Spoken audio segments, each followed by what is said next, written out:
All right, dope, dope. But yeah, basically, all I'm saying is I was at this Columbus tournament. That's how I got this chair.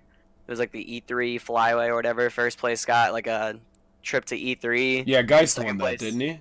yeah, Yeah. yeah, yeah, yeah. Dude, Geist is a monster. I wouldn't even be upset about that. That kid's a Oh no, freak. I'm beating his ass this weekend. I'm tired of losing to him, dude. I Tired of mean, losing to Bayonetta. I yeah. just I didn't know the matchup. I didn't know the matchup, but you know it's gonna be different now. I But don't think anyways, I don't think anyways, I anybody got knows second, that. and I got this chair, and then they also gave me like a 4-pack of like this game fuel or whatever, and I was like, oh, that's cool, that's cool. So I tried one, and I was like, oh my god, this is actually amazing. Like, oh, dude, this shit's It has a crazy. resealable top. I've Like you can seen like, that. Yeah, it's like a bottle and a can mixed that's together. dope. Yeah, that is sick. That's dope. My boss was actually drinking one of them one day, and he showed it to me, and I was like, "What the fuck is that? Yeah, what is this?" yeah, it's basically just like I don't know, like Mountain Dew amp, just like repackaged into with gamer marketing. Gamer fuel. You gotta love it. Yo, what's up, Paulik? Yeah, growing out the hair a little bit. Yeah, it's We're kind of I don't know. It's kind of like I feel it's like you look dumb drinking gamer fuel. Like, come on, like dude, not game. 12. It's not 2012 anymore. Like Dude, this is out of style. But at this point, I was just like, this tastes so good. I just don't even care. dude, the gamer fucking branding has come back. Yeah, and I'm a caffeine addict at this point too. So. I mean, nicotine, caffeine, we got it all around here. Yeah, it's called the life of a pro gamer, dude. Yeah, for sure, dude. I know all about Stress and energy. That's what you need. it. Dude, do you know how many people I see at tournaments that just dress like shit? And I'm like, please present yourself better. Like, Yeah, that's like something I've been trying like harder recently. Has been like trying to like get my, especially since I lost weight. It's like a lot easier to buy you clothes did now lose a that I, lot like, of weight. How'd that Yeah, happen? Well, basically what happened was I was like 200 pounds probably like a year and a half ago, which is for like 5'9", like no muscle like at all. Like it's pretty bad. Bro, I think I got you. I was 5'9", 260 at one point. Oh damn, Yeah. that's really big. But yeah, so I was pretty big, and I like wore hoodies every day. I wore the same gray like Jordan hoodie to every tournament and stuff. I And remember then, that, the illustrious gray Jordan hoodie. yeah, dude, it's like my Facebook profile picture for a while. Every time I would post on Facebook, people would post like Bobby Hill memes and stuff. Dude. So I started, so it made me like I got bullied into losing weight, which is I'm here to say bullying works sometimes because Yeah. I was like, all right, you know what? I think it's time I should lose some weight. So I started looking up like diets. I found like I watched Joe Rogan, so I heard him talk about the ketogenic diet before, and I was like, all right, this seems pretty cool. So I was just like, all right, I'm just gonna go to the store, buy a bunch of stuff like that. Tried it for like 2 weeks, and like immediately lost like 10 pounds or something like that. Like water weight, but I mean, it's still like water weight is what makes you like bloated and stuff. So I Yeah. definitely saw a difference, and I was like, this is pretty legit. So then I did for like 2 months. It was really difficult, especially because I was in school at the time. So like lunches and stuff like that, everybody around me would be eating like super good stuff. I'd be eating like almonds every day and stuff like that. But I remember at lunchtime, my friends would always be like so scared to talk to me because they knew I was like on edge because of this diet. Bro, gotta get these nuts though. Like these almonds, this is what I got. Like you better fuck Yeah. off right now. Dude, I had like almonds, peanuts, celery. Like the diet was super strict, like 15 grams of Yeah. carbs a day, which is like everything is carbs. So It's like a slice super of hard to bread. do. Yeah. Yeah, no, yeah, for real. That That's- slice of bread is like 30 carbs probably. Wait, like, for real. yeah, so it's like super restrictive. But I did it for like 2 months and ended up losing like 35 pounds, and then I quit. And I decided to do like this new thing where I would go like off of it for 2 months and then go back on it for 1 month because I was stalling out a lot, and you have to do something called like carb reloading. Yeah. So that's what I did, and then I like continued to lose a bunch of weight, and right now I'm at 140 pounds, so I lost like 60 pounds. Nice. See, I weigh about a buck 60, buck 70 right now. So Yeah, I'm down. that's- I'm down about 100. Yeah, and like, But I was lost really- mine in a vastly different way than you lost yours. yeah, I think we talked about this before. Yeah, I just got real sick. It was just Yeah, kind of that's like. right. I mean, honestly, like, I might take my way over your way. I don't know which is more torture. Honestly. I mean, it was pretty hard. There's like, it's so funny because there's so many things out there that are like marketed towards keto now. Like I went to Walmart the other day and I saw like all this keto coffee and like all this stuff. I was dude, keto coffee is the devil's like gift to earth, dude. It is the worst thing ever. It It probably tastes is like dog shit. black coffee with butter and coconut oil. It's like 65 grams of fat, and it was really important because it got you like because it was so hard to eat enough that like you needed like a big like dose of calories like and fat in the morning. So that's what I did. Drank that every day. Ooh, that was so bad, That man. sounds terrible. It Wait, was butter like, and but at the coconut time, oil in coffee? but here's the thing. Here's the thing. Like when you haven't had anything that has sugar in it in like a month, you just anything tastes good, man. Like unsweetened tea became like my new favorite thing. Like it just tasted so good. Like I didn't even if I drank anything with sugar in it, it was just way too sweet. I But actually don't hate unsweetened tea. I'm gonna be honest. yeah, it made me kind of forever appreciate it. But I gotta like I'm thinking about getting back on, or not the diet necessarily, but like just like trying to revert back to that lifestyle more because recently I've been drinking like gamer fuel and stuff. And Like eating garden salsa fucking sun chips. yes, exactly. You see that? I've fallen from grace, but it's like it's because I have like a life hack where right now, no matter what I eat, I don't gain any weight. But it doesn't mean I'm healthy. So That's just what's gotta been try to going on with me too, dude. I've been eating like shit, bro. Everything is like a hoagie and like fries. But dude, I Yeah. don't gain a single pound, and like honestly, like my muscles are looking bigger because I've been kind of like I lift boxes and shit all day at work. Mhm. So it's like I'm actually doing stuff. Like I walk around all day long. So Yeah, I like mean, if you like, I mean, carbs are good for like gaining like muscle for yeah. sure. Yeah, but they're really bad if you're not doing enough. So like when I'm actually Exactly. working and like walking around all day and like lifting everything, like it's cool. But on the days that I'm not working both jobs, it's like I'm literally sitting like a fat lard, not Yeah. doing a damn thing. Right. Yeah, that's when it really starts killing you. When you're sitting and playing video games and like eating chips and stuff like that. Yeah. That's when it gets a little. Oh, dude, I noticed when I do that too, my stomach just hurts. Like I Yeah. feel like shit when I do that. Also, Dark, thank you for the host and the follow. I appreciate that, man. But yeah, like I get stomach aches and like I can't stop shitting and like it's the worst. Like if I'm eating like crap and I'm not doing anything, I feel Uh, so bad.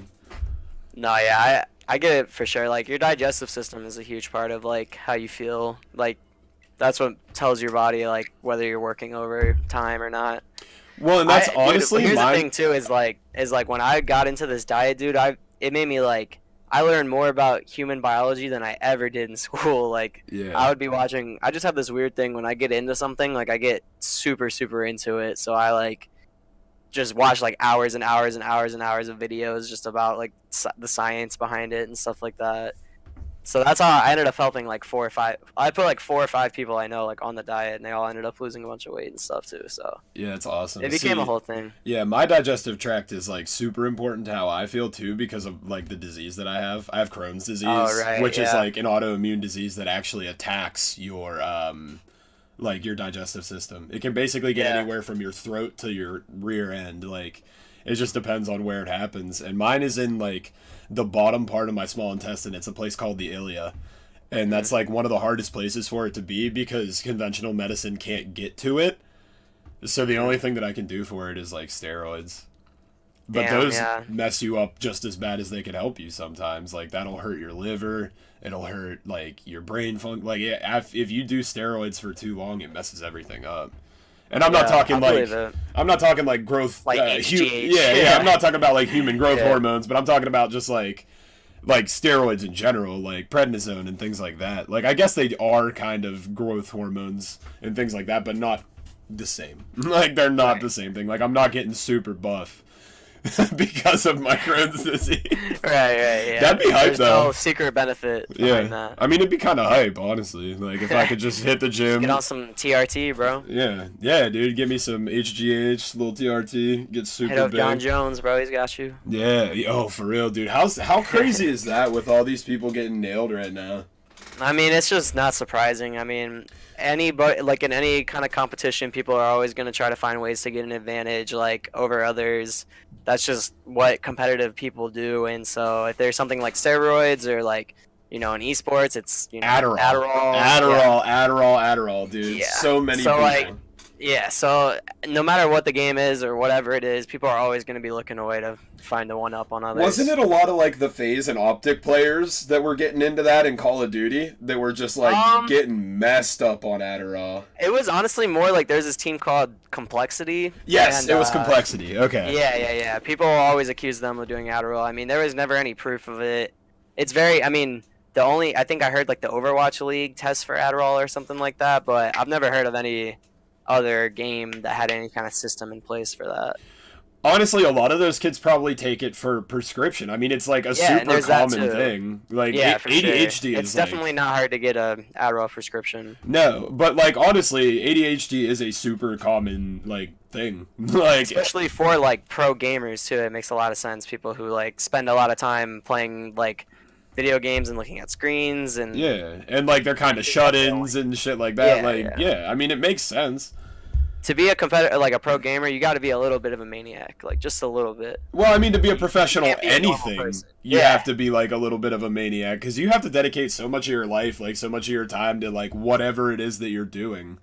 Dude, I play like 10 hours of Smash Bros a day. Dude, I play like two, and I want to rip my hair out sometimes. It's like, damn. Dude, it's like no matter what, I'm always just it's like this game, I don't know, it's crazy. Like I remember my sister came up to me one day and she just asked me, she's like, "How can you spend your whole day playing video games?" And I was like, "Well, it's a fair question, honestly." I'm like, Yeah. "I don't know, it's just this is what I do, you know?" yeah, like I have fun with it. I enjoy doing it, and I just do it. Like, Hopefully I can, continue to make a nice living off of it. yeah. Well, goal. speaking on that, so recently you've been on the come up. You got 17th at Collision.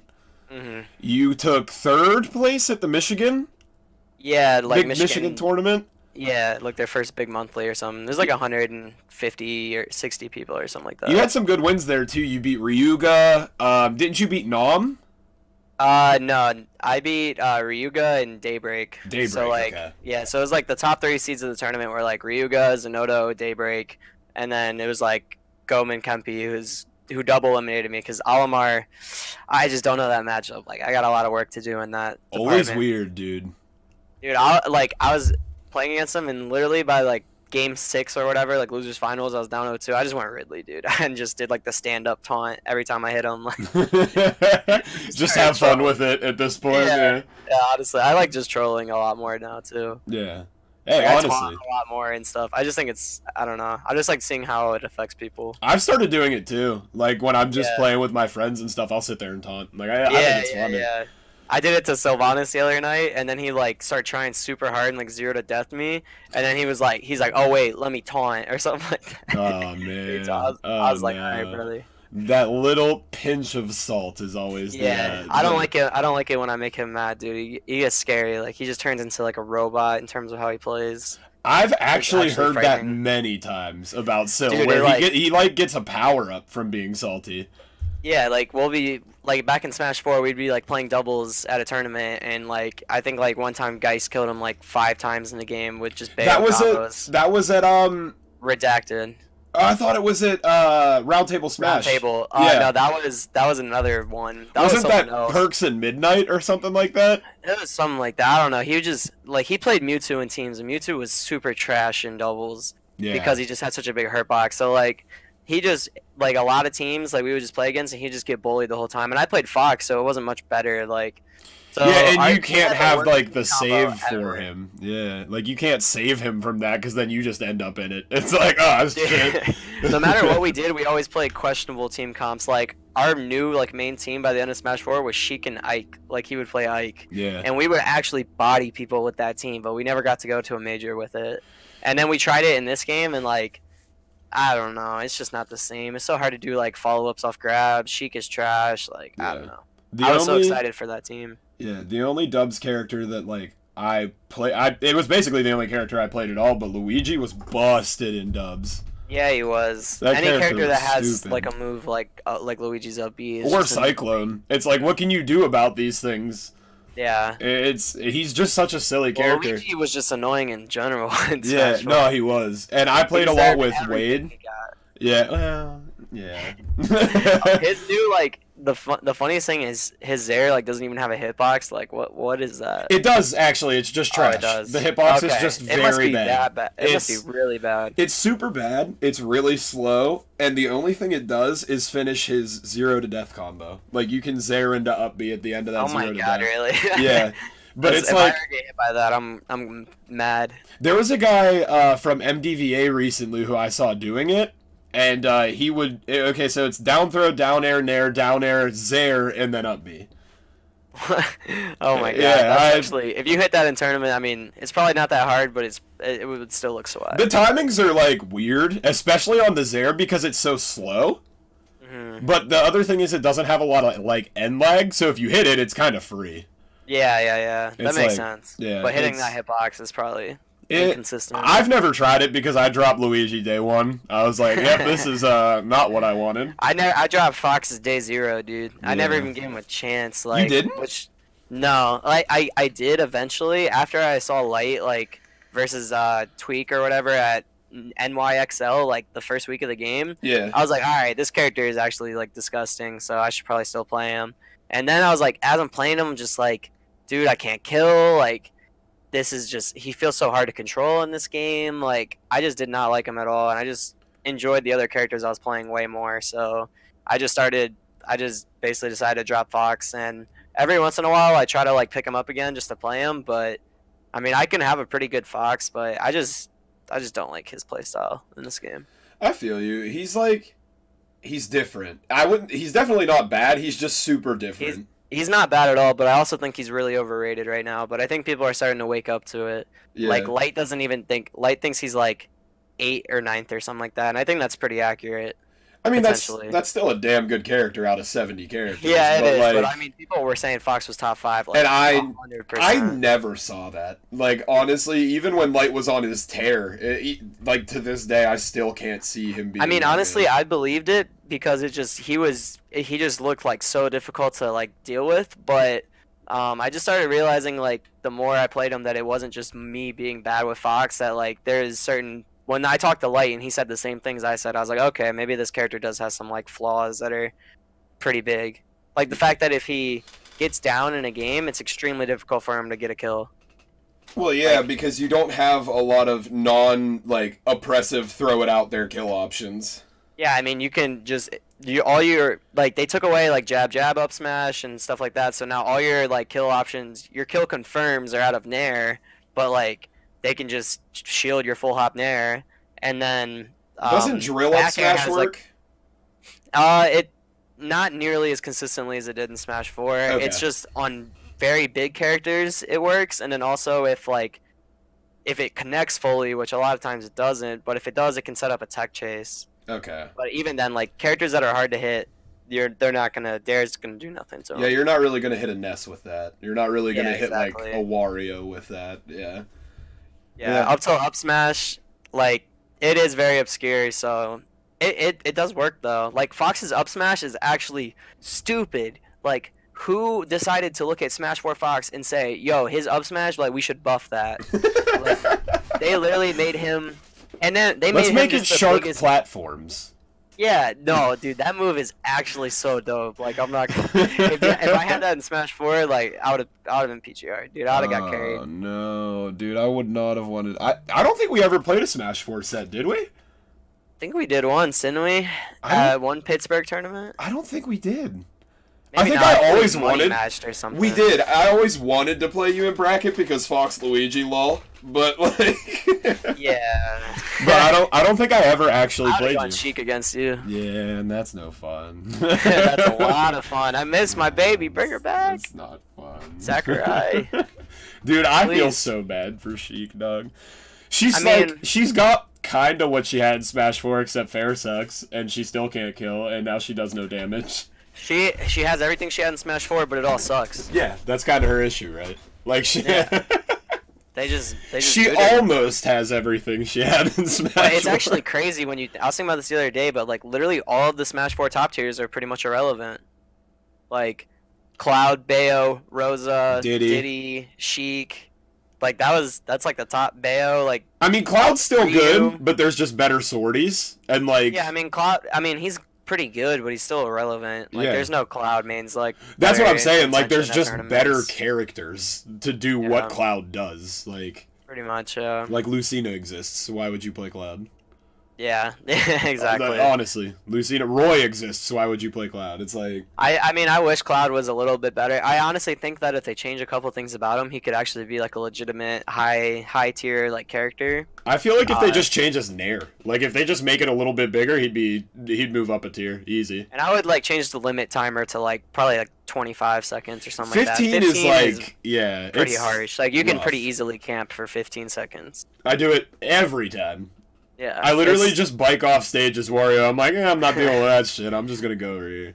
Yeah, that makes sense. Like that's so annoying. Yeah. Or as Ness, I'll just magnet move around like platforms and just like I'm not getting hit, so whatever you want to do. Yeah. Yeah, I don't blame you.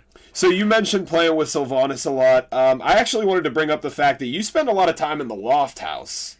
I don't know if a lot of people know that, but you hang out with the Loft guys a lot, so you're pretty good friends with Keitaro, Nakat, or Tweak, Cosmos, all those guys. Yeah. So like the loft is Keitaro, Hack, Styles, Sylvanas, Nakat, Noel, False, Tweak. I think that's all of them. Yeah. Styles. So that's Did you say Styles? Style. Yeah, I think I did. But Okay, yeah, my bad. So that's no, yeah, the loft guys. I mean, basically, I think there's a lot of confusion because a lot of people always ask me if I live there or like what the deal is. Basically, like the story with me and the loft is just when I was first coming up in Smash 4, I would like travel to a lot of major tournaments, and I just was like, I just made friends with a lot of top players like pretty quickly for one reason or another. I'm not sure, but so I knew like a lot of those guys. Like I knew Falls pretty well. I stayed with him for like an entire weekend at Midwest Mayhem or something like that. So we were cool. And then like I knew I didn't know Tweak. I didn't know Cosmos. Cosmos actually came like a little bit later after they moved here. And I remember like me, him, and Sylvanas hanging out for the first time. Like I feel like we all just kind of knew we were going to be really good friends. And yeah, those dudes are awesome. I just really love going over there hanging out. They like having me around, so I hang out a lot. That's probably a good part of the reason that you're coming up as hard as you are right now too. Is that steady practice has got to be good. Yeah, for it's you. amazing. Like at the end, like I think at the end of Smash 4, people always thought that like people in the house were playing Smash, but I mean to be completely honest, and I think any of them would tell you too, like it was pretty much just nobody was playing Smash for the last like 6 months. I think it was me and Tweak were the only people that were playing and like Hack on his stream because like everyone else was just completely done with the game. Like we were just like everyone was playing fighters and like I remember like fighters became such a big deal in the house for like 2 months. Like there was in-house tournaments and Keitaro or Sylvanas and Cosmos were like competing to be the best and like always talking trash to each other and stuff. That was crazy, but yeah, like so. But now that Ultimate is out, the vibes are like back. Everybody's grinding. Everybody's trying to like become the best. So we're all just like playing like, me, Tweet, Cosmos 3-man rotation for like 5 hours and stuff like that. It's really great practice. Those dudes are like really helpful for me. Always give me like really good advice or encouraging and like cheer me on in tournaments and stuff. So I'm very, very fortunate to be in the situation I am. Yeah, I mean you're playing with some of the smartest and best players. Like that's Yeah. gotta be helping you. Like it's super Dude, awesome. It's awesome. Yeah. It's awesome, dude. It's like just being able, because I'm such like a fan of the game too. Like I like am a huge fanboy of like a lot of the dudes I hang out with now. So that's always been a weird thing for me. But I just love watching competitive Smash and just being able to like pick these dudes' brains about things, like see the way they think about things, like hear them talk about stories that I want to hear about and stuff like that. It's awesome for me. Yeah, and I mean a lot of those guys have been around for a while too. I mean I know Tweak was around from the He was very around from like the beginning. end of Brawl. Yeah, the very beginning of Smash 4 all the way through. You ever pick his brain about the Bowser Jr. days? Yeah, I mean, basically, like, I've talked to him about Bowser Jr. before. He just said that Bowser Jr., he just really loved the character, and he was, like, really excited for Bowser Jr. to be in Smash, and when the game came out, he was, like, putting in a ton of work to be good with Bowser Jr., and he, like, was doing really good. Like, I remember he beat DK Will at the time, who was, like, looking like he was going to be, like, top 20 in the world. Like, he had just gotten, like, 9th at Apex or something like that. So, like, that was a huge upset, and he was beating like 6WX and stuff like that. He beat So Trella with, like, in Trella's yeah, prime, he beat him with Bowser Jr.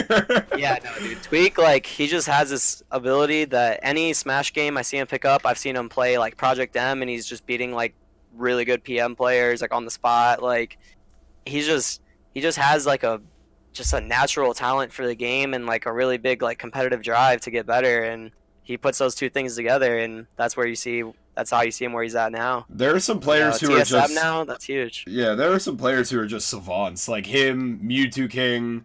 Like, you see these guys just pick up whatever Smash game. I mean, Leffen, Mango, Yeah. they pick up a Smash game, and it's just like, oh, I know how to play this. Like, I'm good at this, yeah. Well, I think a big thing and something that I've learned recently is like I always think to myself I really want to play like games competitively for a really long time, because now that I've gone through the process that I'm going through in Smash, it really teaches you just how to learn to be like become a pro at something.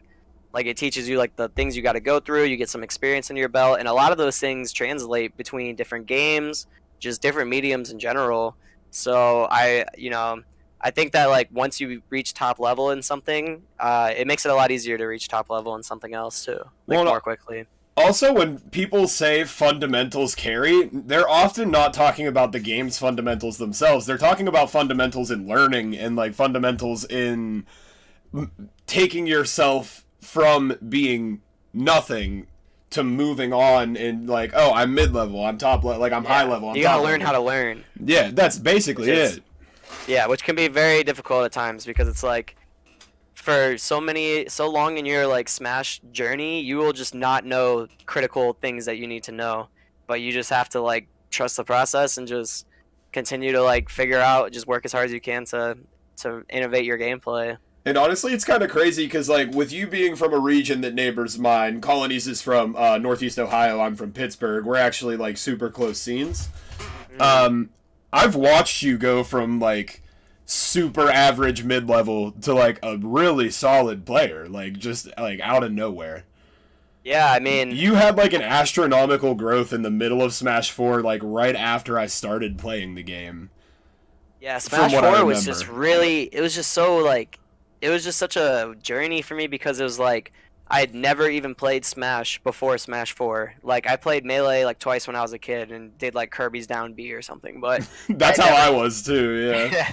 But what happened, like my whole story of how I got started, I guess, is I saw the Smash Bros. Documentary on YouTube, which is like, that so many people got into the community because of that documentary. It was like super popular in 2013. And then Melee got into Evo 2013, so I watched that, and I just remember thinking, like, this is super cool. Like, this is me and my cousin, we started getting into Melee again when he lived with me, and so we would always play together. And I was, like, looking up tournaments. I was like, yo, dude, we should go to a tournament. Like, why not? Let's just do it. So we went to tournaments, and then Smash 4 came out, and I decided, I was like, all right, I'm just going to play this. Like, this is just, I feel like this is going to be the next big thing, so I'm going to play this game. And I started going to tournaments, and I was a scrub for probably, like, 4 months, I'd say. Like, I was always going, like, 0-2, 1-2 and stuff, but after that, I mean, I was never really missing top 8 at any Neo tournaments. And, I started like getting like better than Techno, and that's when he was like really really good. Yeah, I remember Techno's reign of dominance in Neo. Dude, he was like the zero of Neo. Like people Yeah. don't know, but he literally won like I won like the 14 locals in Neo in a row or whatever. But I'm pretty sure he had a streak that was like just as long back in the day. Like he was winning consistently in this region with broken pre-patch Sheik, by the way. But Didn't he also play Samus, or was that somebody else? that was H-Man. H-Man was the Samus. Goat. Yes, yes. Goat. I've heard Everybody many in a Neo, story. there's very defined arcs in the history of Neo of who was like rolling over the region at the time. I've was heard like- many a story about the old H-Man era. Dude, H-Man, I mean that's one of my best friends forever. Yeah. Like for real, like I love H-Man to death, man. He taught me like so many things about like life and Smash and just all the adventures me, him, and Sylvanas and like Warhound went on together, and like those are great times. A lot of Always look people back on don't those. know this about you, but you started playing this game when you were, what, like 14 competitively? Yeah, You were yeah. really young. Yeah, when You're Smash still 4 came out, relatively I young, was but 14. yeah. Yeah, I was 14, so it's actually crazy to think about that this is like my 5th year of playing now because it does not feel like that at all. But Yeah. yeah, I was 14. I remember it's like it was just funny because I always hung out with people older than me like growing up. So it was like very natural to me to like be a 14-year-old hanging out with all these like early 20s people and stuff like that. Yeah. But whenever we would go places like it would just be so funny. I'm just like this little ass kid with all like my like adult friends like everybody is like the most diverse group ever. Like I don't know. It They was look just like funny they're though. babysitting you. Yeah, or kidnapping me. That's what that's what wore out said one time. No, that's The West super Virginia funny. story. That's Wow. we can go. Do you want to hear the West Virginia story? Have you ever Hey, heard it? if you feel like telling it, I'm definitely down because I haven't heard it. You have not heard this? I don't Oh think so. my I don't know God. it by reference, if that's like This is anything. like if there's any old school like Ohio Smash people watching this, like early Smash 4, they 100% know this story. But okay, so basically what happened was there was a monthly in Columbus that we were me, H Man, Edgar, Eddie, G, King Beef, Techno, and Sylvanas. We were all going to, and so we split the carpool in two, and our carpool was me, H Man, Sylvanas, and Warhound, and so like we get like the whole day was already a disaster in the beginning. Like Eddie took like 2 hours in the shower or something crazy like that. Like he was like shaving and like he came out like all swagging like he felt good or whatever, and everyone was pissed at him. Like it was ridiculous. But so we left late. H Man was like deathly ill. Like he was so sick. I remember I thought he was gonna OD on cough drops, dude. He ate like an entire bag in this one car ride, but Jesus. he was so sick. Dude, he must have And been chewing those motherfuckers, too. dude, he was putting them down. Like it was Oh, crazy. But that's awful. but yeah, so like we leave to go down to Columbus, right? So to get to Columbus from Cleveland, you take I like 76 South, and you just go down for like 2.5 hours. Yeah. That's it. It's one highway for like 100 miles, Yeah. right?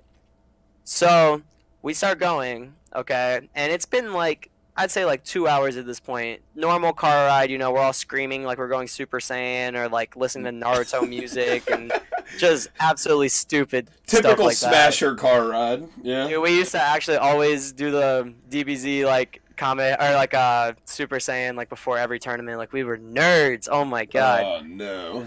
But so we're like 2 hours in, right? And I start looking around and I start like, cause I'm thinking, I'm like, this is taking like really long. Like I start looking around and I see like mountains, and I'm like, what? There's no. I've been to Columbus before. Like there's no mountains in Columbus. Like Yeah, it's flatlands what's there. going on here? But I forget what happened. This is kind of my choke or whatever. But I was like, I just didn't say anything. I was like, it's on the GPS. Like H Man's in a bad mood. Like I don't want to bother him. So then it's been like 3 hours at this point, and we're just like, someone says something like, "Yo, when are we gonna get there?" Like this has been so long, and then we're like, H-Man checks the GPS. He's like, "Oh wait," he's like, "Don't tell me." And then I swear to God, like we look ahead, and it just says, "Welcome to West Virginia." That And sucks. we all just start going, "No!" I think we were all like cry, almost on the verge of tears, like. And so we get to West Virginia and we're like just trying to salvage the day. We're like looking if there's any tournaments in West Virginia or anything like that. There was like a melee local like 45 minutes away. We're like, oh man. And so like we're looking for food at this point, and in this little West Virginia town, there's just this one Burger King, right? So we go to the Burger King and we just walk in. It's just all these old like white people, right? And it's like me, Sylvanas, H-Man, Edgar. Everyone's being loud, being obnoxious, just like typical Smasher stuff. Yeah. And I'm just sitting there and I'm just like, dude, how this is my second time ever traveling for a tournament. And I'm just like, dude, I don't know about this whole Smash thing. I just want to go home, man. Like I got school and tomorrow. Like, come on. But yeah, then we ended up almost ending up in Pittsburgh on the way back somehow.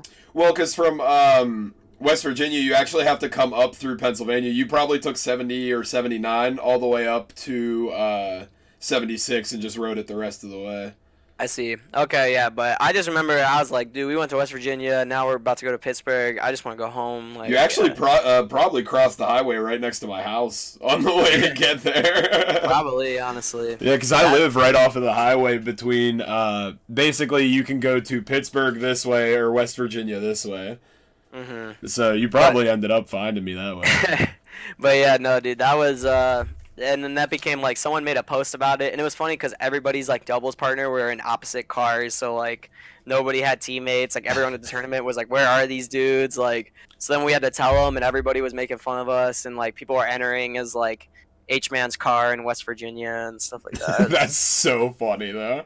It was sad, dude, but this was like a very common meme in the Neo Smash 4 community Yeah, for a no, long I had time. never heard that story. I'm glad you told me That's because funny. that shit Yeah, I was think hilarious. that was probably 2015, I think. Right That would be around why, because summer. I didn't join until late 2016 was when I first Yeah. started coming around. So Summer of like 2015 is when I really started like going to a lot of stuff. yeah, I mean, so on the vein of the your rise and everything through the Smash ranks in Neo, what are some of the best things to do for improvement in the game, and not only that, but in mindset? Because I know from stories you've told and other people have told that you used to have a problem with your mindset. Oh yeah. Well, okay, I mean, for me it was like, you know, you're 16, right? You're like going through your edgy, like hormonal, like rebellious, all blah blah blah blah blah, like stage, right? Yeah. So then mix that with like when I was younger, I played sports like all growing up, and I took losing very badly. Like it was always a big problem. Like I would break down, I would get really upset with myself. Yeah. So like having mentality issues was no like new thing for me, which is one of the reasons why I'm so grateful for Smash because it's really helped like make me mentally stronger because it's a problem I had a lot growing up. But basically, I mean, when I started going to tournaments and when I would do bad, I would get really mad, dude. I remember one time I like kicked a dumpster or something like that outside of this venue, and like it hurt my foot so bad. I was like so embarrassed. I was about to say, I bet you fucked your foot up doing that. Yeah, I think my dad was in the parking lot like watching in the car, and he was like, "He's like, what are you doing?" Like, he's like, "Get in the damn car." But yeah, so like, and then I never broke a controller. I came really close a few times, but I just was very very emotional, and I took losses really hard because I just wanted to win so bad. Yeah. And I one mean, of the that's the biggest, competitive nature. Like, I played sports all the way growing up, too, and I remember striking out in baseball or getting pinned in wrestling, and it's always just, like, one of the hardest things to deal with. for It's sure, like, somebody has beat me. Like, I am especially not... as a young person too. Yeah, man, it changes you. Like, It's a very having... like new emotion. Yeah, having that competitive drive and then just having it crushed by some other kid, you're like, oh, this is the worst, man. Like, Yeah, for real.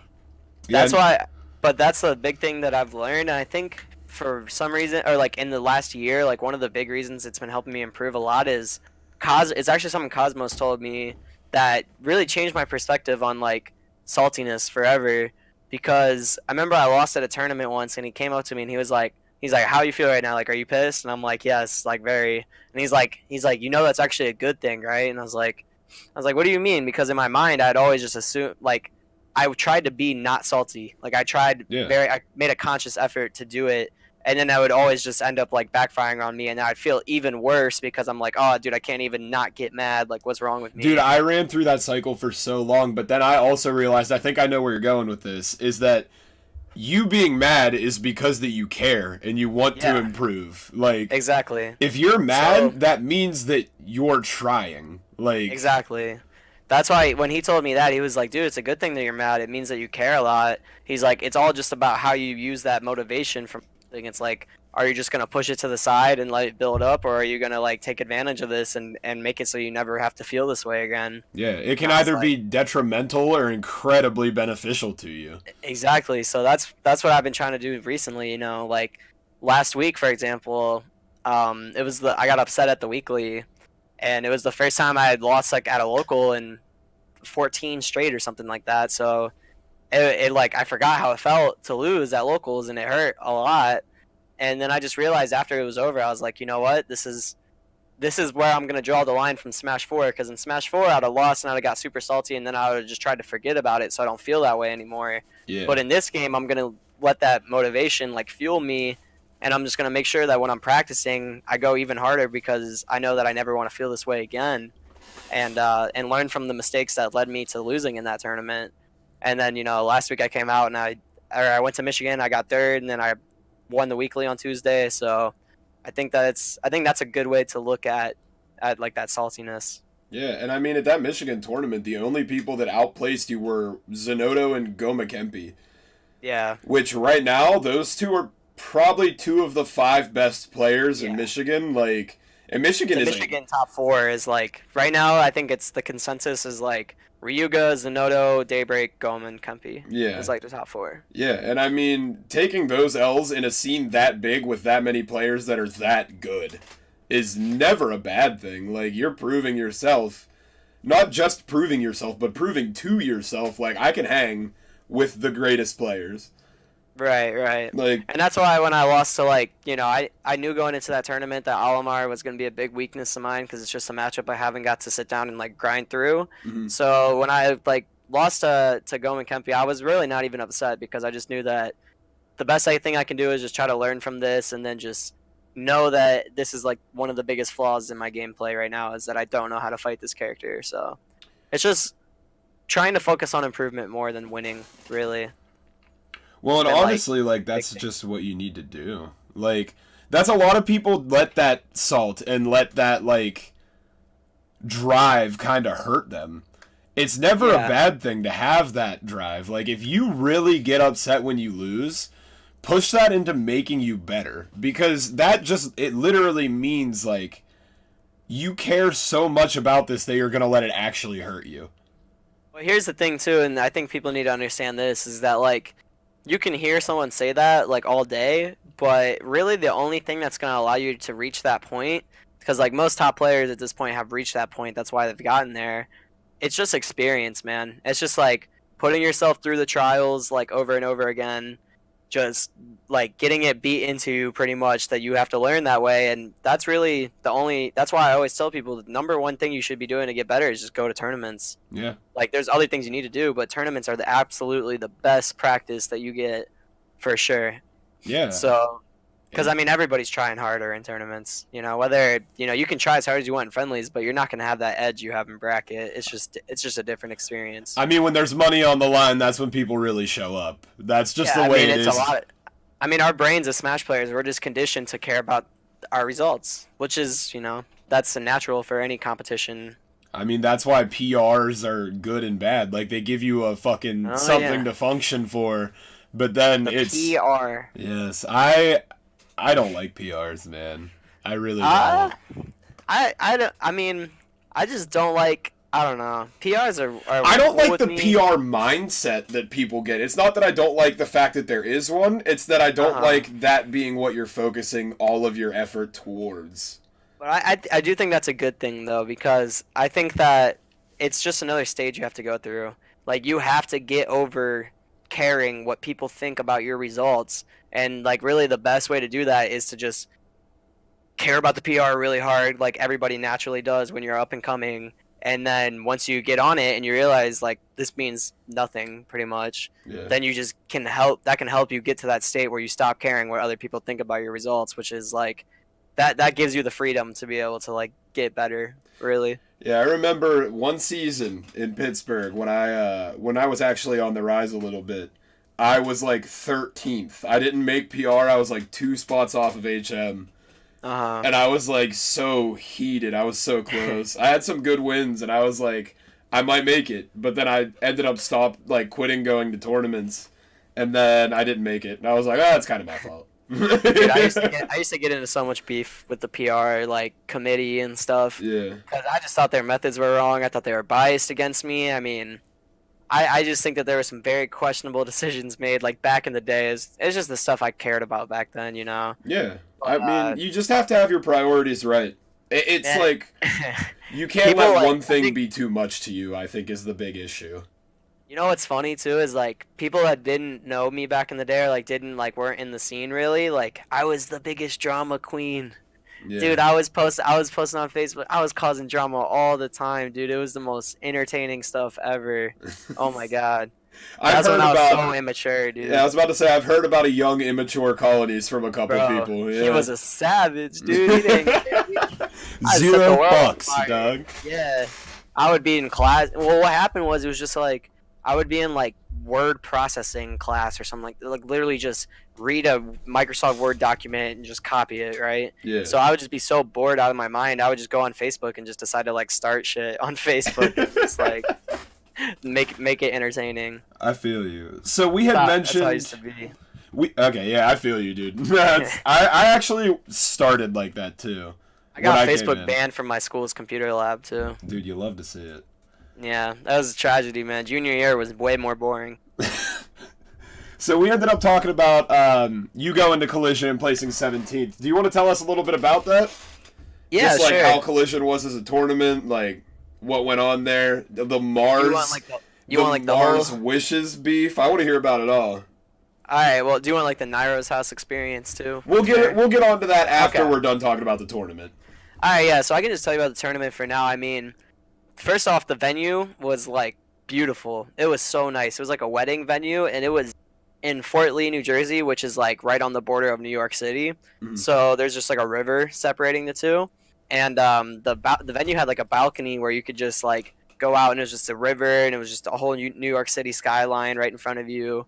It was amazing. That venue was super dope. But the tournament, I did doubles with Biddy. I mean, it was just like a total last minute thing. Neither of us had a partner, so I was just like, yo, let's just team do double Young Link like for the memes, whatever. Yeah. And I think we went like 3-2 or something. We lost to like two Pichu teams. Like that was so annoying. We just kept getting spiked. No. I think this one dude like posted on Twitter. He's like, yo, I got 5 spikes against Colonies and Pity today in a doubles match. I was just like, I was like, Pichu's spike is broken and Young Link's recovery sucks. Yeah. But anyways, so we did bad in doubles, but it was like whatever.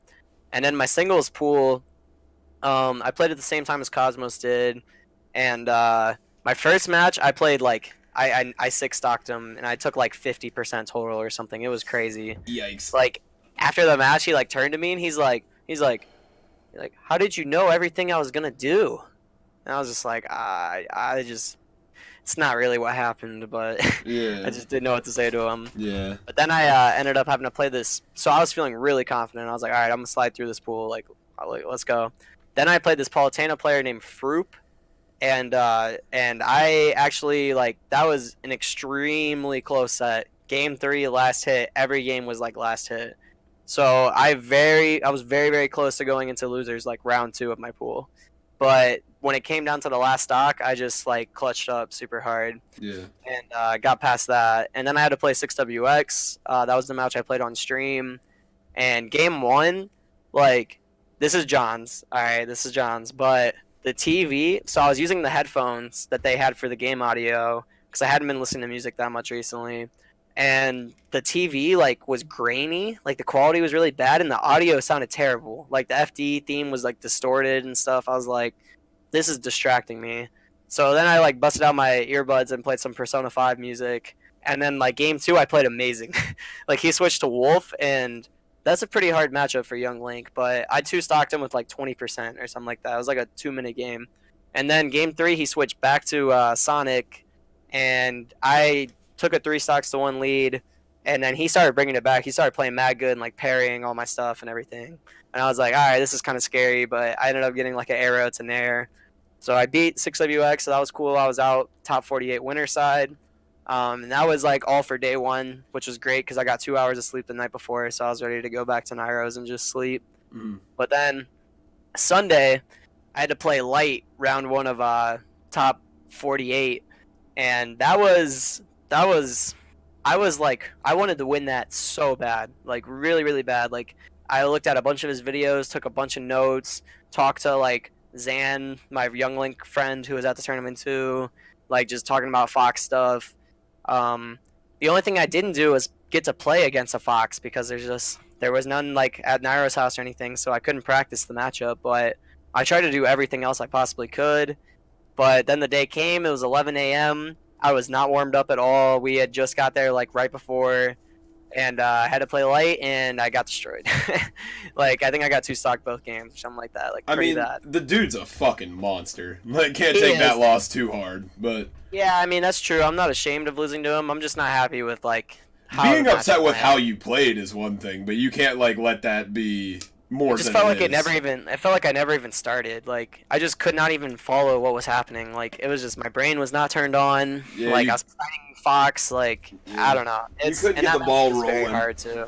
Yeah. Yeah. So, but then I lost to him. But then I had to play Jay, who is Supergirl Kell's brother, and I actually played him losers round one of top 48 at or not top 48, but at Frostbite too. So we like got another like rematch, like back to back majors or whatever, Mhm. and I 2-0'd him again this time. Both very close games, definitely closer than the Frostbite set, but I felt like just really comfortable against him, and I did well. And then I had to play against Biddy, so my doubles partner, who's also Young Link. So this was oh god, this was something else. Young Link Dittos, best of 5, dude. And Biddy, I mean, I love him. You know, he's a good dude, cool dude. Very defensive play style. You know, Yeah. and me, I like to be very aggressive. So really, what happened was game one, I got destroyed because I just was just getting pelted by arrows like constantly, and I was just like, all right, well, I can't let this happen anymore. So then game two, I started like camping back. The game goes to like 36 seconds or something like that, and I barely win. And then game three, I think he wins last hit or something like that, like 1 minute on the clock. Game four, I'm down like two. I think I'm down 2 stocks, and I end up coming all the way back and winning it like last hit and like clutching it out. And I was after that I knew that it was That's over. Like I had momentum. That's too yeah, much. Yeah. that was like big momentum. So then the next game I like I think I 3 stocked him or maybe like 2 stocks mid%, but like I just came out like on fire. Yeah. But then I had to play. So that set was like 30 minutes, like extremely long. Mhm. So and I remember I went up to Mr. R and he was like, "Yo, did you?" He's like, "Yo, did you just finish that match?" And I was like, "Yeah." He's like, "Dude, I watched a game of a set, played my set, then watched another game of this set, and now you just finished like all in that time period." And I was like, "Yeah, dude, Young Link Dittos, baby." But so then I had to play Pelka, and Pelka is like definitely probably top 5 snake in the game right now. Doing really big things. He's from Connecticut. Yeah, I've heard he's Um, a monster. Geist lost to him at Frostbite. yeah, yeah. I think he Mhm. got like 17th or something at Frostbite. So like Yeah. he's a very good snake. And Snake Young Link I think is actually I was like pretty okay with getting this matchup because I have a ton of experience against Snake at this point, and I think Young Link does really well.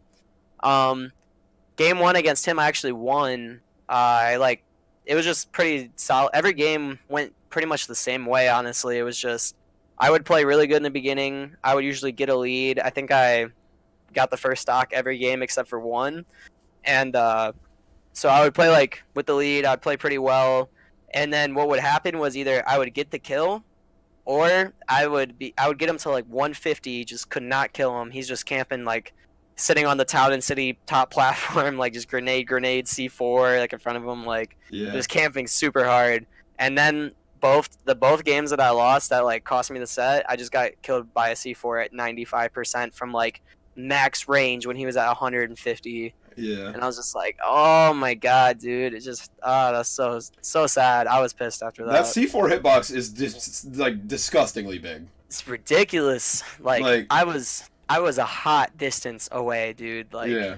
I couldn't believe it, and it just killed me outright at 95, like on the ground. Just Yeah, with a crazy. little rage, that motherfucker is strong. For real, for real. That thing smacked me. Yeah. But yeah, so that's how I lost. It was a really good set though, to be honest. And I had Zan watching me, and he was just telling me, he was like, "Look," he just came up to me. He's like, "You did this, this, and this right, and you did this, this, and this wrong." And I was like, "All right, cool. Yeah. Like, I know what I need to work on." Yeah, So I mean, Zan's super good. Zan's been good at the game since Brawl. he's like always been the player that's like, even if he doesn't get amazing results, like everybody that knows him respects his intelligence for the game. Yeah, I think he would make an amazing coach, even if he doesn't want to play as much. I agree for Yeah, sure. I think That's Zan why would it's be been an awesome awesome because me and coach. him have been like collaborating on a bunch of things since the beginning of this game. I think that's another thing that's been helping me too. So Yeah, for sure. Now, you were talking about it a little bit earlier, but you actually were housed by Nairo for that tournament. You were on his stream and everything. Why don't you tell us all a little bit about that? I saw you get your soul stolen a couple of times, as they say. All right. We'll talk about it. I saw you got Doriad a couple of times. Doriad. Yeah. So basically, what happened was, you know, when I confirmed to go to Collision, I messaged Keitaro and I was like, or no, I asked Cosmos. I was like, "Yo, what are you doing for like hotel situation?" And he told me he's like, "Oh, I'm staying at Nairo's," and I was like, "Do you think there's any chance that like maybe I could stay too?" Yeah. And he's like, "Well, I don't know. Like, you should ask Keitaro because he's got to ask Nairo too or something like that." I was like, "All right." So I messaged Keitaro, and Keitaro like he just was like, "Oh yeah, sure, you can stay with us." And I was like, "All right, so." Yeah. So then basically, I mean, I was just mind blown by like. They were just so cool, like him and his brother, like so accommodating for us.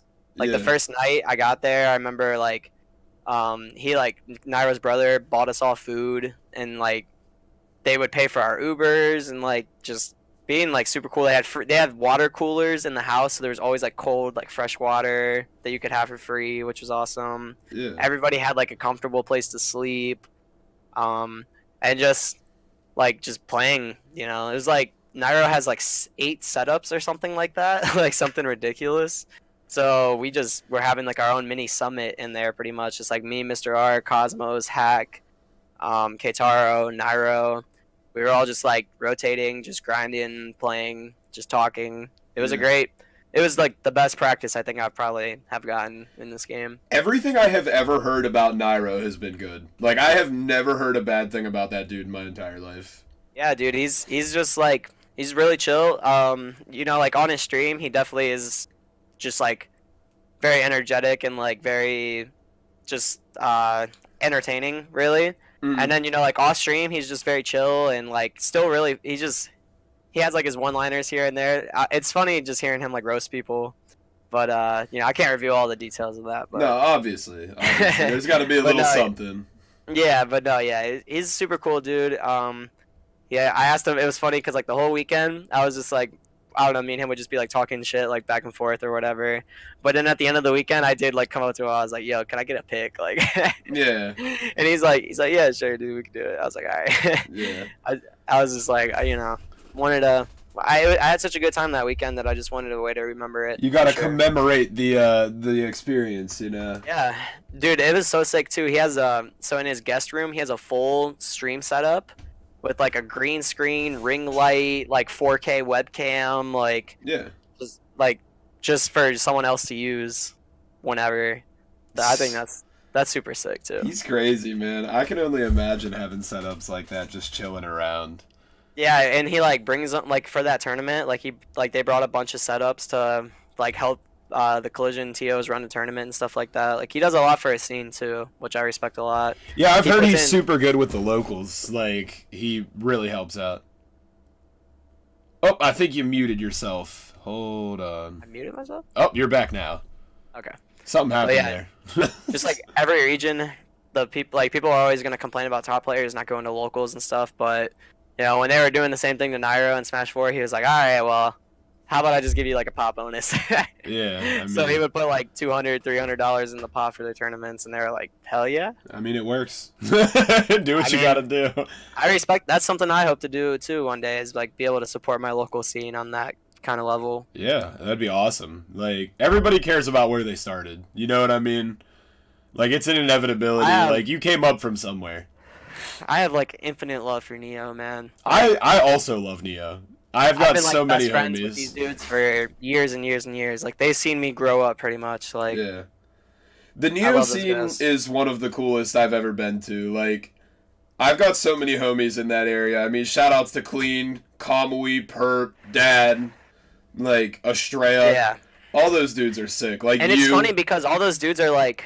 They're like newer Neo too, which is interesting. See, that's the thing is like I wasn't around for older Neo, unfortunately. Yeah. Dude, those days, I mean, things were different back then, dude. I'll tell you that, dude. I've always wanted to meet the H-Mans and everybody else because like they have such a reputation. Like I if I could go back to like just one tournament from back then, man, I wish I could. I really do. Yeah, Things were see all just the so different boys. back then. Yeah. I feel that. I So mean, I really enjoy like Smash right now. Like I enjoy it more than ever probably just because it's just been so much fun recently, but back then, I mean, it just had there was just a different kind of vibe like than what it is now, I yeah. guess. Well, speaking of friends that you've made along the way and changes in the scene and everything, one of your best friends is Sylvanas, who is one of the top content creators for Smash Brothers since Smash 4. Yeah. And he likes to cast you in his videos, especially as the heroin addict in If Drug Dealers Had an Anime. Oh god, dude. What do you have? He forever owes me for that. Yes, what do you have to On say the about record. being in the videos? Like, is it fun to film with him? Like, what's going on in that aspect of everything? Well, I mean, to be completely honest about it, it's like he takes his like videos very seriously, and that's why they are the quality that they are. You know, like he's putting out the stuff he puts out. It's like not just funny, but usually like very, very, very high production standards. His He does it all videos himself, too. are incredibly well shot, well edited. Yeah. Like, they're well And he like planned. never went to school for it or anything. It's literally just him. Like we're very similar in the way that like we both have just been making content for years and years and years. Like he made AMVs for years. Like taught himself how to edit, doing all these crazy edits and stuff when he was like 14 on Sony Yeah. Vegas. Like that stuff he just took it to a whole nother level in like the last year. The beauty of that is like homegrown talent. Like, I always love to see people who come from the mud and just like end up making it somewhere. Like, he's popping sure. right now. His YouTube channel's getting views. Every Twitter Yeah. video he puts out's getting views. He's only had his channel like active for like a year, Yeah. and he has 50,000 subscribers. Yeah, I mean, That's impressive. big shout outs to Sil. He's doing big things. He's a good dude too. I mean, Sylvanas Oh, has yeah. always treated me good when we hung out over at Showdown and stuff like that. Like, he's always been good to me, so He's a very unique person, I'll tell you He that. is. I have never, and I don't think I ever will meet anybody quite like Sylvanas. nah, he is an interesting man. He's a good dude. Yes, for sure. My forever static doubles partner. I am definitely one of my best friends for sure. Yeah, I mean, it definitely makes sense. Like, oh, and speaking on the Nairo incident with getting to play with that big player, how was it like playing with Trihex, the speedrunner? Oh. Yeah. No, Trihex is dope, man. I was actually just in his stream earlier, but how that whole situation went down is basically I got that one clip against like Bayonetta or whatever on Kalos that I posted on Twitter, and it blew up super hard. Like Yeah. it has like right now like 6K likes or something like that, which is the most I've ever gotten on anything. So, I remember I was getting like. I just was looking at my notifications. I was just like, "This is crazy," and I saw that Trihex liked it, and I knew that he had been like a Young Link player, and he followed me too for it. So I just DM'd him. I was like, "Yo, man, if you ever want some help like learning Young Link, or you want to like collaborate on something, just let me know." And he was like, he messaged me back like instantly. He's like, "Dude, I was literally just about to DM you, asking you if you wanted to do something on my stream or something." Yeah, that's awesome.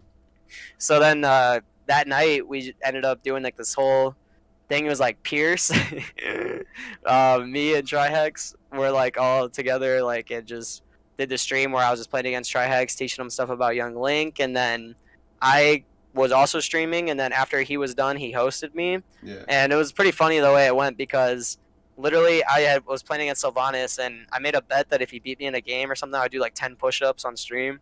And then he beat me, so I'm in the middle of doing push-ups, and then I look up and I just see like Trihex has rated you with 1,400 viewers or something like that. 'Cause he got rated by 0 during the stream. Yeah. So he got rated by 0, and then he rated me, so I had like 1,400 viewers or something crazy like that. I was like, Mhm. Jesus. So, and I'm in the middle of doing like these terrible form push-ups, like, and it was so funny, dude. Hey, man. And Life that was hits a you good in night, weird though. ways, dude. It really does. Yeah, for real, like it was just that one day just changed like my stream forever and stuff. So it's just crazy how you just never know what could be the thing that like pops for you. But yeah, that was and Trihex, he's super cool. Like I had actually met him before, so we already knew each other kinda because one SmashCon, him and Cosmos were like starting to become like friends, and I went to like Chick-fil-A with them, and then me and Trihex started hanging out for like the entire day pretty much at SmashCon. So we had already known each other and knew that we liked each other and stuff Yeah. before, but yeah. It was All pretty right. crazy. I'm going to take a quick break. I have to use the restroom really fast. Okay. Go ahead, everybody. Go get yourself some water. Get a walk around so them legs don't get stiff. We'll be right back in about 2-3 minutes. Thanks for stopping by. Thanks for the follows I've got and everything like that. We will be right back, and I actually think that we should do a little bit of like chat questions. If anybody has a question to ask, feel free.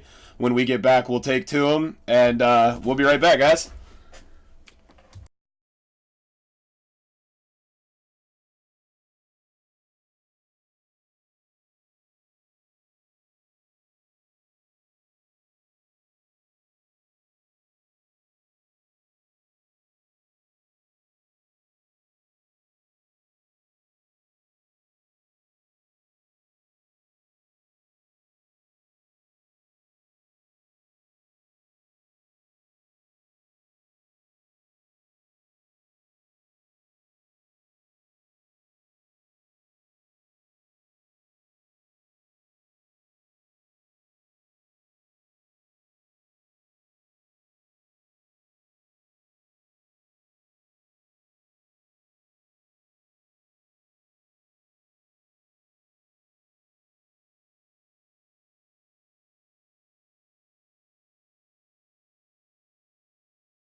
Did we just get back from our break like simultaneously?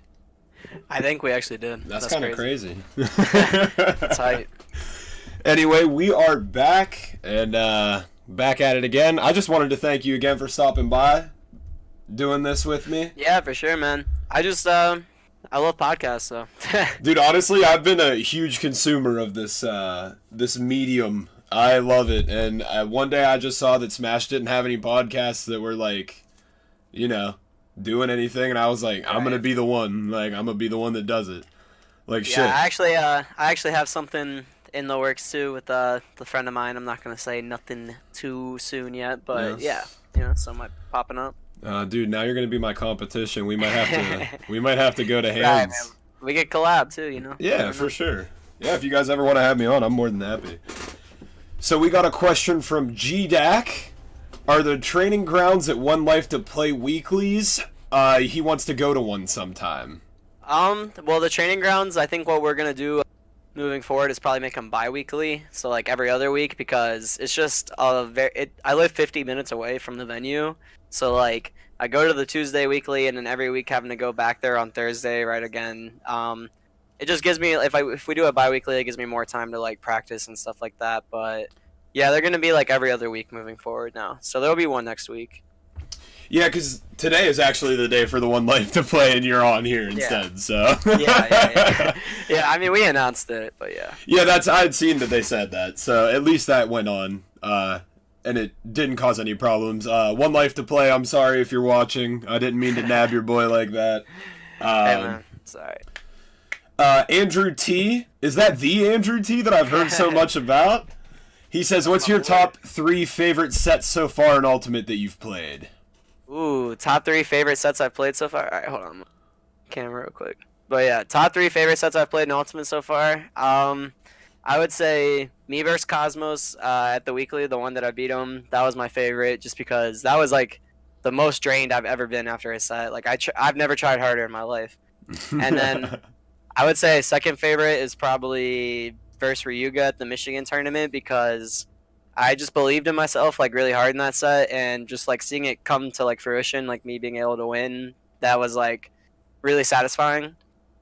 And then number three, I would say probably me versus Sylvanas at the same weekly that I beat Cosmos at because people probably don't know this, but I had actually lost to him for like a year straight or something like that in Smash 4. Like, I did not beat him at all in 2018. So, like, when Ultimate came out, he was still beating me, and I really just made it a goal of mine to, like, start beating him again. And that was the first time I had beat him in a long time, and I won, like, really convincingly. So, that was, like, a really big deal to me, too. That was kind of like a ceiling being broken, I guess. This is the Colonies redemption arc at this point. Yes, that's like I said, Neo history can be broken down into arcs, and when my arc ended, his arc began. Yeah. And so I really was like, I wanted the next arc in Ultimate to like be my redemption story. So. Although Sylvanas had some struggles with Link, I remember that being a thing. That is true, actually. And a Falco. I heard a Falco had beaten him at one point too. Maybe. His name was. Hold on, I think I remember who it was. He was a Kent guy. Oh, okay. He's a Mario player. Viekos, Yes. Yeah. Yes. Oh yeah. No, we all figured out how to beat Falco though when we started playing with Keitaro, because we realized that character sucked. Yeah, you don't have to Character respect was Falco in trash. Smash 4. You don't have Dude, to. literally, respect if he him hits you with anything, if you just roll back, there's nothing he can do. Yeah, no. He's Poor too little slow. feller. Yeah. So, we got another question here. It's from Juice Jackal. He said, "What's good, LMAO? What does your training regimen look like?" Okay, yeah, I can answer this one. So, I started this thing. Actually, I can show you right here. Funny enough, on my whiteboard. Oh, wait, I don't know if I can get a good. We can see the whiteboard itself. We know it exists. Anyways, yeah. But yeah, so on that whiteboard, one day I was like, all right, I need to like get serious about this. So I'm gonna start like scheduling my day out more. So what I did was I do 1 hour of training mode when I get onto the game, just like practicing like bread and butter combos, just character control, movement around the stage, like doing stuff off the ledge, just turning around, even just little stuff like that. Just Falling making sure through my platforms because for some reason like that moving should be on hard as fuck. platforms, wave landing, just all that kind of stuff. So like just trying to like get comfortable with the mechanics in the game and stuff. And then I do like 3 hours of playing, usually like just playing against people on Wi-Fi and just like trying really hard in those sets and trying to learn things and stuff like that. Mhm. And then this one I struggle to stick with as much as I should, but 1 hour of like VOD review. VOD review is just so boring. It's hard, but I got to get more disciplined with that because it really does help me a lot. Because I never watched my sets in Smash 4, and in this game I started to, and I noticed it definitely helped a lot. So But Juice that's Jackal. my training regimen.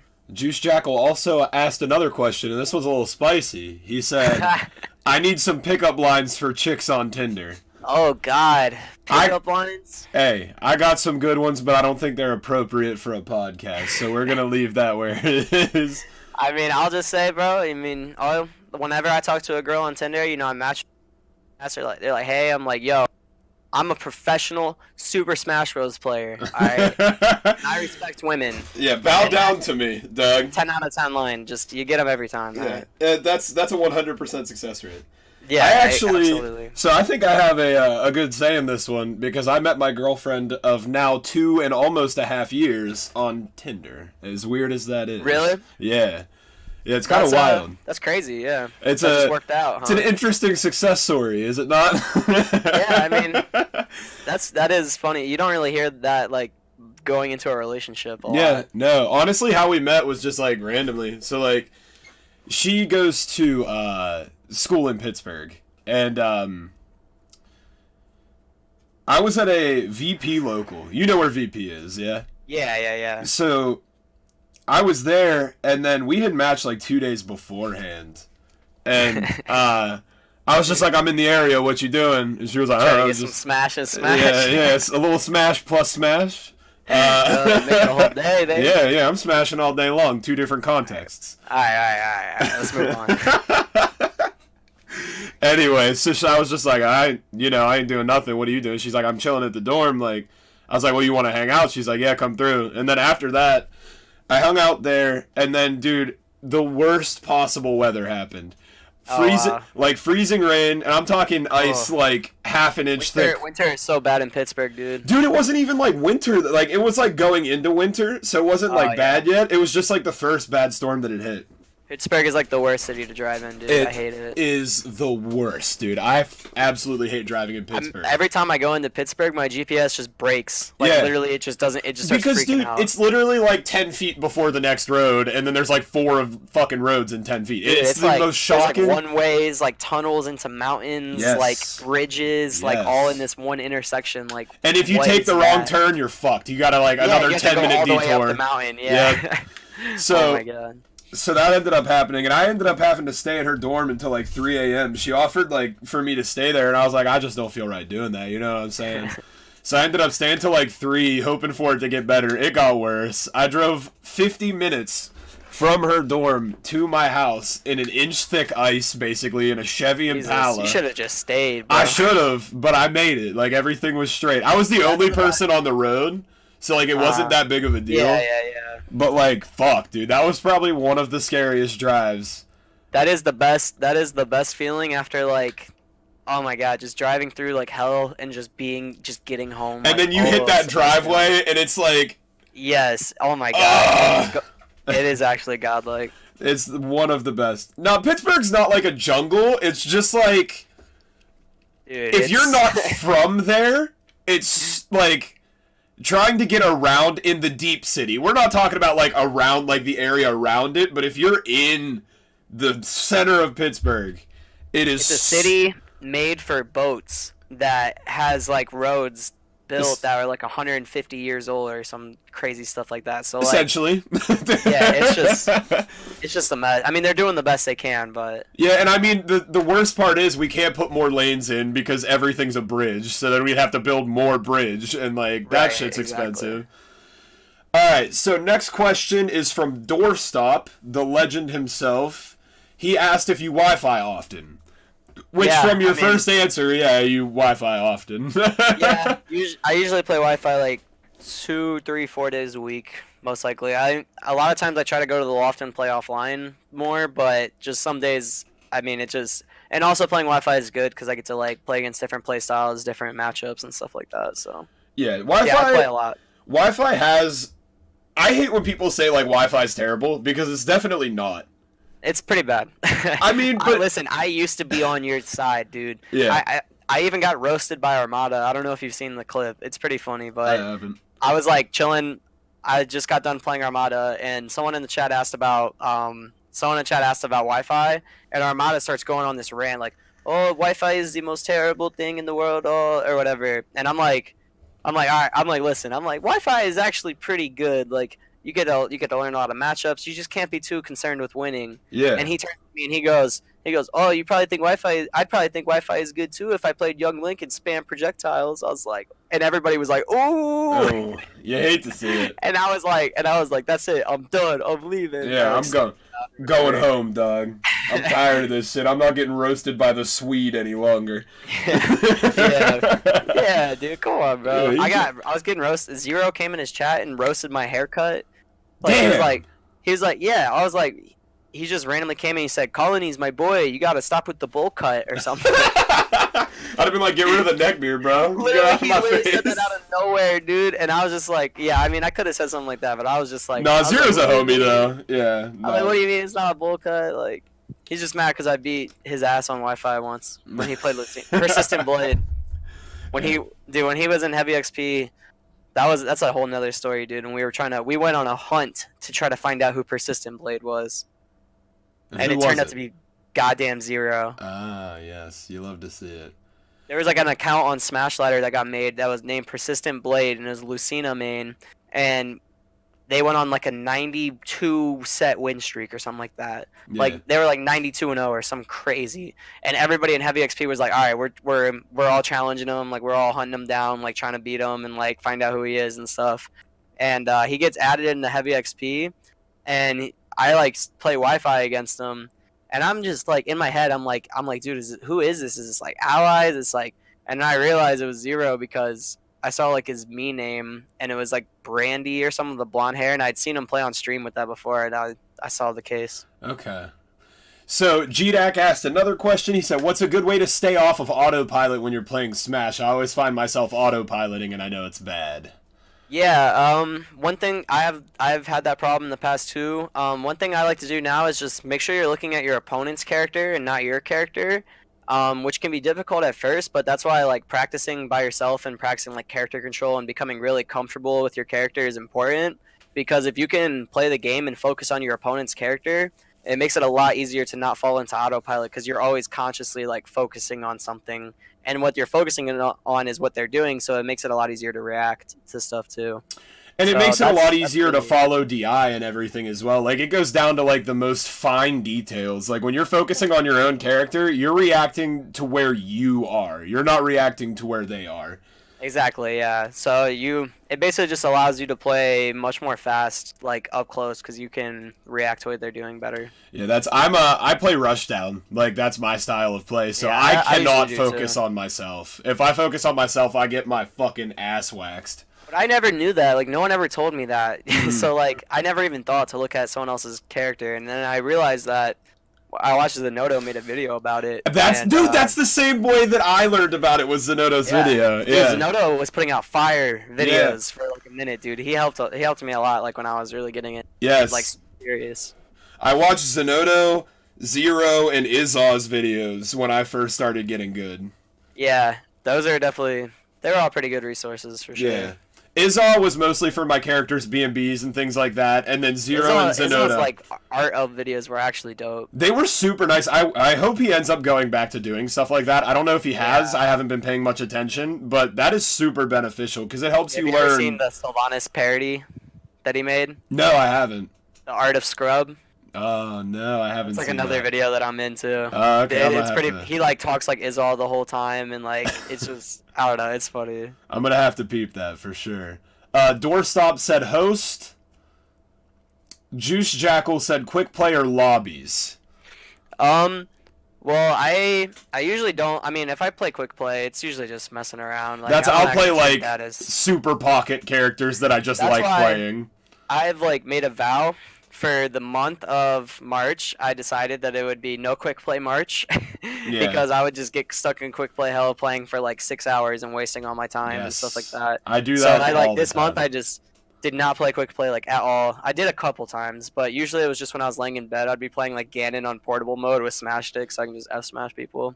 I would play at work when I'm at one of my jobs. I don't. It's actually not terrible. It's No. not good, but it's not terrible. I have like a lot of free time, so I'll just get on there and dick off with like Isabel and shit like that. Just Yeah. like characters I don't care about. Just like go Yeah. on there and have a good time.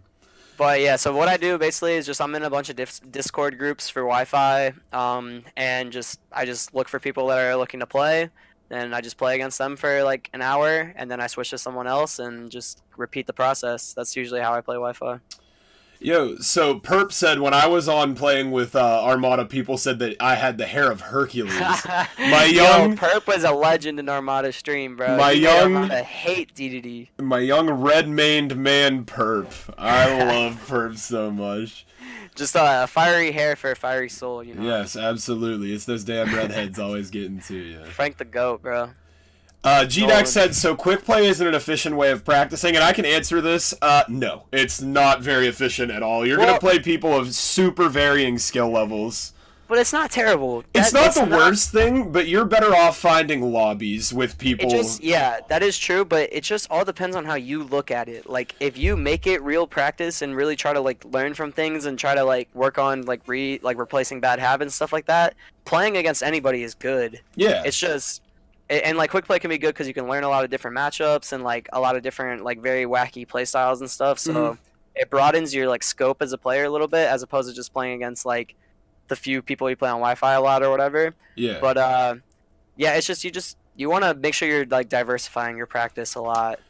You And know? like LAN practice is best Environment with dual practice. stages and stuff. That's really important too. Yeah. LAN practice is obviously going to be your best practice when you're sitting next to your friend that is, you know, of similar skill level or a little bit better, a little bit worse. Like, anybody that you can play with on LAN is a little bit better than playing people on quick play. Yeah, I mean it definitely is. You don't for have sure. your input delay. You can actually work on your finer combos, your finer movement, things like that. it's not necessarily awful to play on quick play. Anytime you're getting your hands on the game is good because you're practicing your movements. As long as you're not reinforcing bad habits, though. Which I spent forever doing in Smash 4. Yep, me too, It was dude, so hard to deal with. If you look at like my results in the last year of Smash 4, that's called playing the game the wrong way and just doing it over and over again. I still have some of the bad habits that I built up playing For Glory on Smash 4. Like, yeah. And it's the thing for me is like playing against like the people that I play against a lot. I'm lucky to have like that high level of practice, because if you just do bad habits like that, you're just gonna get blown up all day. Like, yeah. and it's just it motivates you to like a different level to like really try to up your game to be able to compete. Yeah, for sure. Like, I got lucky recently, and I found out some of Pittsburgh's better players actually live near me. KAO, he's a Rob main, and he's actually been taking names recently in Pittsburgh, and he actually lives like 4 minutes down the road. Oh, that's dope. Yeah, so him and I actually get together sometimes on Saturdays and Sundays and just grind it out, like, having a good time. Yeah, that's actually sick. So we got Juice is complimenting Perp on the KC100 Mob Psycho theme trailer. Oh my god. Dude, I was hype. happy to see that me versus that Charizard was not in that trailer. That's why I said that it was cool. Every other trailer you've ever made where it's me Kevin, to that Charizard, Turtle Hands Master Chief, or Master Chef. It's literally like so fucking annoying, guys. Like, just stop, alright? Dude. I bodied him in the run back. I've done so much. Y'all can just leave me alone. Yeah, I mean, hey, sometimes you get washed by a Charizard and it happens. It's just the way it is every once in a while. Dude, that was one of the worst days of my life. I swear to God, dude, I was so Perp mad. said he told Crust to stop using it. Dude, I've played against CFL people, I've played against, like, Tri-State people. I've never gotten cheered against harder in my entire life than the Ken combo regular attendees just cheering on my downfall. And dude. Pittsburgh Oh is a city full of goons. Like, bro, Pittsburgh is the goon city. CFL is up with it. Like, dude, I don't care. We've got goons in Pittsburgh. Between my me... Firefox read, what did I do? I don't even... Dude, remember when I used to Firefox people? You remember that? Like... He said when you Firefox midnight. Oh, bro, no. That was one of the hypest things I ever did in Smash 4, dude. That was one of the best combos. And Rage, dude, he died. He was at like 50 when he got hit by that. I mean, that's Rosalina. Oh, it was so sweet, dude. Especially when that one time he killed me at 17% with up air and doubles. 17. On the Town and City platform, dude. I played Luigi. So... Midnight being from my home region was pretty cool, you know? Pittsburgh, the region of Rosalina. Dude, playing versus like Midnight and Hex in this game, like just not having to deal with Sonic and Rosa. Oh, it's so beautiful. Yeah, this game is everything I could have asked for. Everything. Mewtwo sucks. Sonic sucks. Rosa sucks. Yes. Ryu sucks. Yes. It's like everything a Fox main wanted. Yes, give me all the Ryus, dude. Give me them all. I'll eat those motherfuckers. I'm coming for revenge, dude. So we've got people talking a lot about the Neo scene. We've got some people from Cleveland. We've got Neo. We've got Perp. I mean, Perp's being Perp from Kent. I mean, it is Perp's the GOAT, bro. So they're talking about Spaghetti, Mr. Spike, Nyx, and Radiant Guts. I've actually seen Radiant Guts do pretty good. Didn't he beat Sylvanas at one tournament? I don't know. I'm not sure, but he's definitely getting better for sure. He's been like someone that's come out to like all the colonies, like training grounds, and just really been like really adamant on like asking good questions and stuff like that. So I've seen him like grow a lot in the last like few weeks even. Yeah. Doorstop said 17% was amateur percent on Fox in that game. Dude, I was actually Sheik too, but Sheik was actually lighter than Fox by the end of Smash 4. Yeah. Oh man, I actually stood up in the middle of the game. This is the worst rage I've had in years. I stood up in the middle of the game. It was game 10 of Grand Finals, by the way. We reset and everything. And I just started yelling at him. I was just like, dude, you're not better than me. You're carried. You're carried. Like, I'm a better player than you. To Midnight. Yes. Ooh. Just being so toxic. And this was not even that long ago, to be honest. Ooh. And then he came up to me, or I came up to him afterwards. I was like, "Yo, dude, I'm sorry. I was really mad." And he started laughing. He's like, "No, it's okay." It was like the funniest thing I've ever Evan seen. feeds on salt, dude. We would play Wi-Fi, and he would just fucking Rosa me as Luigi in like an 8-2 matchup, and I'd get mad, and he'd laugh at me. I'm like, "Fuck you, you piece of shit." I got so, dude, I was so salty. I boosted his ego so much that day. Oh. Yes, yeah, I could see it. It took me very long to recover from that. It will. It's like that against Evan sometimes. He is crazy good though. Evan is nice. He is. He just needs to. I just want to see him try his hardest, dude. Well, and he also just needs to find a character. Geist is from Columbus, GDAC. Yeah, Geist is like Columbus. Yeah. This weekend's gonna be hype. We got the Columbus monthly. It's gonna be the only. It's the last tournament of the PR season, and the only one that has me, Shad, Geist, and Doorstop, like the top 4 outside of the loft, like all in attendance. So that'll be pretty hype. I actually think I'm gonna be attending KC 100. So. Oh yeah, that's gonna be lit. Yeah. $10 entry. Ooh, yes. Give me that. Give me all that. Colin, get ready to get washed by this fucking nest, dude. Nobody link the loft about KC 100. All right, I need y'all to just keep it on the low. I hope they're gonna be gone. Wait, they might be in Japan. Yes. I'm gonna shoot Mr. R a DM real quick. I'll just let him know. He's not even here. He doesn't even live here right now. All right, well I'm just gonna shoot Cosmos a DM real About quick. a DM tweak. He's going to Japan too. They're all going. Every one of them. Wait, when is Combo 100? Is it next week? Yeah, Shad is from Cincinnati. Yeah. Yeah, Shad's Cincy, Geist is Cbus, Doorstop is Cincy too. You're and then Neo. Yeah. Everyone's going to Japan. Yes, yeah, Tweak is. Yeah, woo! Yeah. Shout out to Colinies for winning Kent Combo 100. Dude, you're taking this nest, dog. I don't know why you think you're getting so cocky right now. I got my boy Andrew T, bro. He gave me all the practice. Andrew T ain't got shit, dog. Oh, I don't know. I play like a crackhead. Does he play like a crackhead? I don't know if I mean, he got top 8 at Sapocalypse. I mean, I'm just saying. He beat Geist. I play like a crackhead, dog. That's my son. I like crackhead. I like playing against crackheads, dude. Those are the people I play good against. Yeah.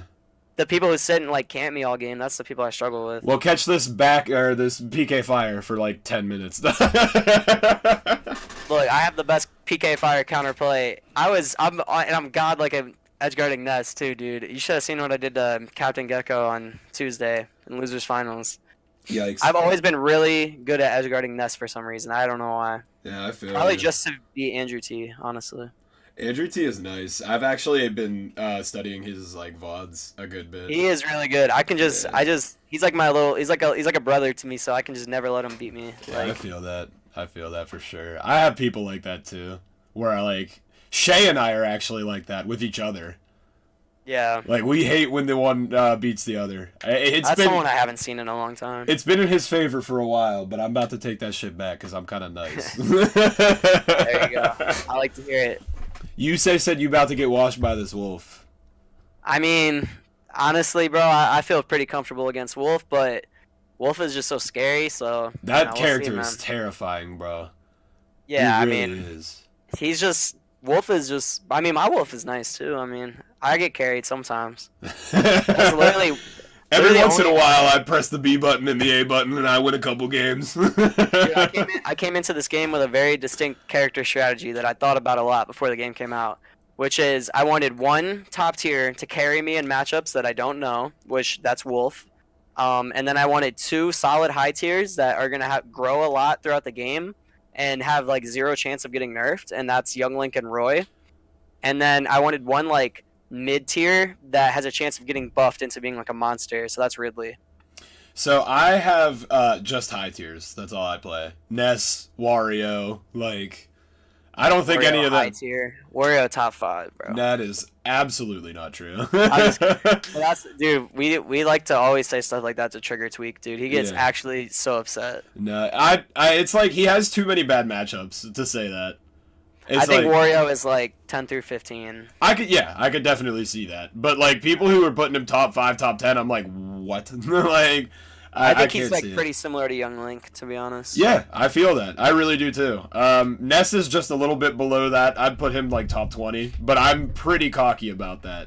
Yeah, I don't know about that, Yeah, but maybe. I'm I'm not pretty sure. cocky about that because like I never know how good Ness is, to be honest. he's one of those characters that's like he could go either way because he's simple, but like simple Yeah. is good or simple is bad. It just depends on how it like progresses. Well, simple is bad at top level. That's the problem. Yeah, that's kind of the Because issue with like him.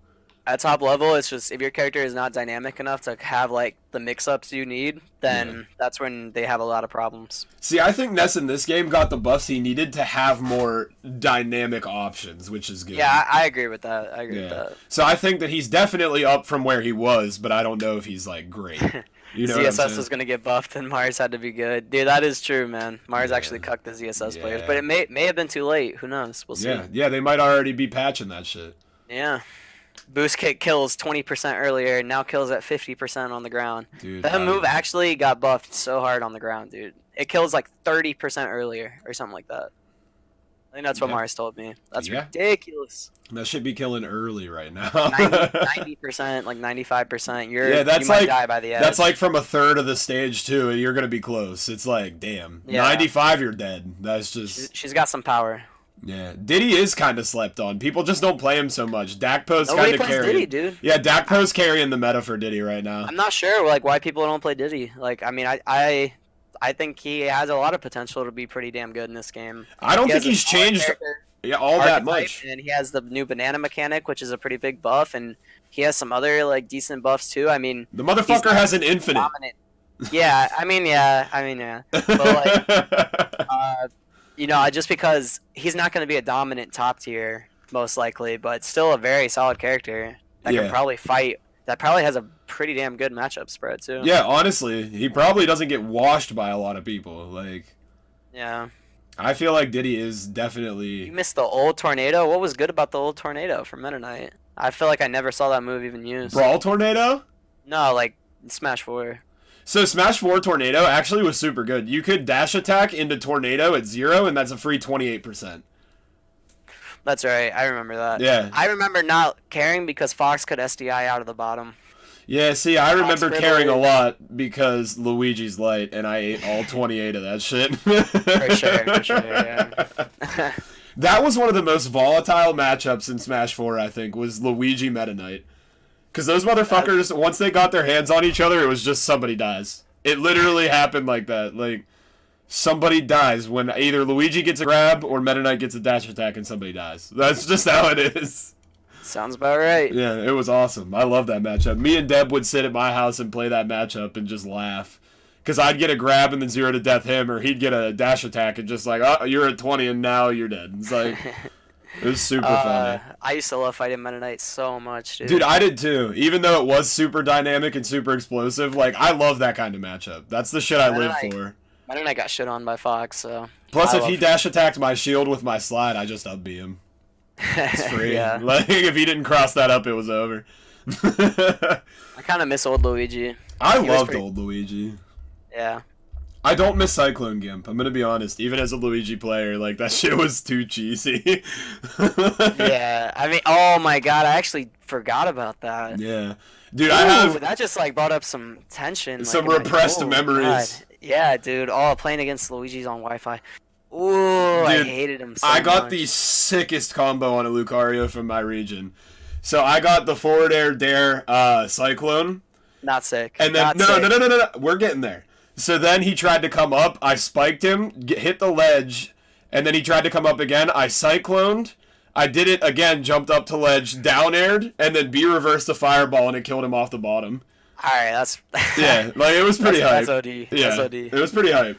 If it was just fair dare cyclone, I'd have felt bad, but like I kind of just fucked him from there, and it was like, Yeah, that's pretty stylish. yeah. I mean, you got to do it sometimes. I have the Twitch clip of it somewhere. I don't know. That's why I love Young Link, man. He's such a stylish character. He is. Oh, I love styling on people, man. That's why I kind of like Ness. Ness has some weird like 50-50 shit. Yeah. He just like he's pretty. He has some shit. If for you sure. DI in against Ness, you're fucked. DI out constantly. Because, like, Yeah. if I get, so say I start PK Fire center stage, I get fair.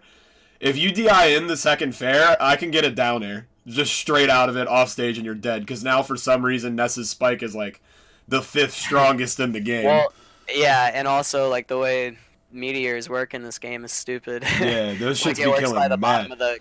of the camera instead of the actual blast zone. Yes, that should be mad early. You die so fucking fast to those.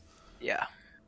Yeah, that was it's crazy. Meta Knight was a ZSS kickball. Yeah, he was. Because ZSS was actually my secondary in Smash 4. Little did anybody know, because I never brought her out against anybody other than Midnight, because I refused to play Luigi Rosa.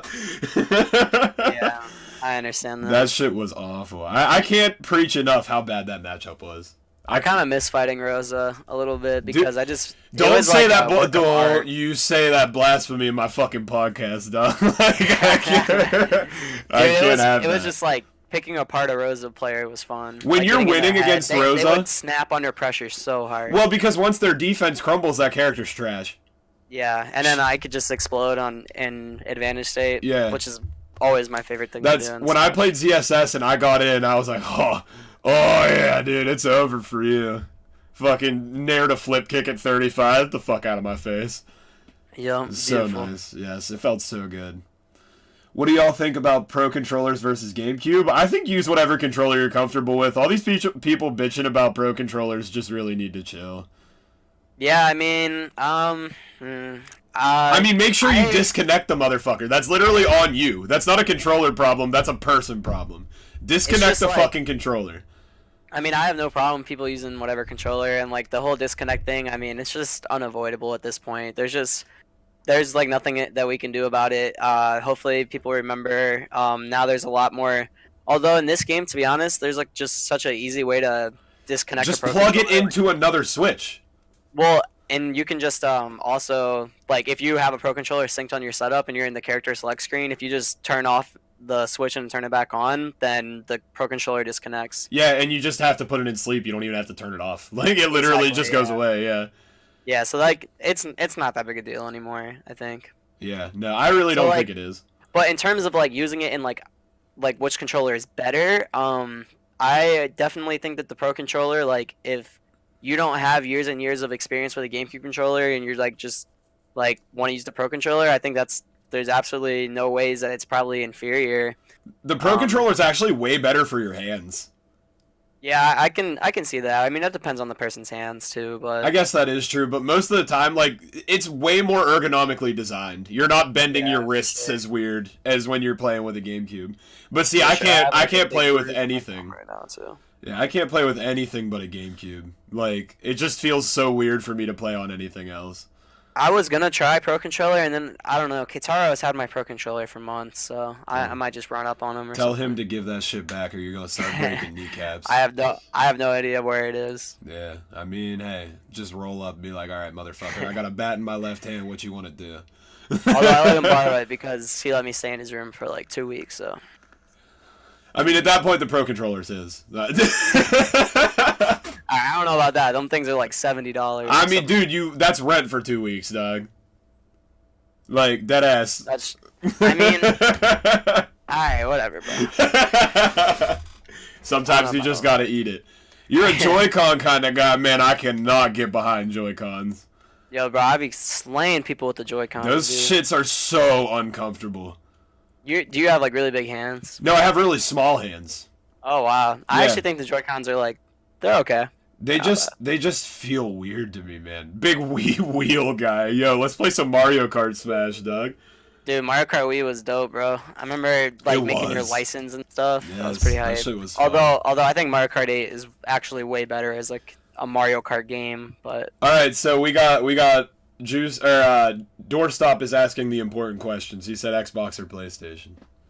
I mean, well, when I was growing up and it was like the last generation. 360 always. 360 all day. Always. Dude. Like, always. 360 was so much better, and so when it came to this generation, I didn't get a next gen console because like I was just already playing Smash by that time, and but like so all my friends got Xbox Ones, and whenever I would hang out with them, I'd just be like, dude, this thing is trash, dude. Like it was like the menus were so bad though. Like Windows 8 update on it was trash. terrible. Like trash. it had no games. Still has no games. See, The PS4 is thing, definitely better. the only thing that made me buy an Xbox was because my boss gave me one for $50. That's literally the reason I bought it.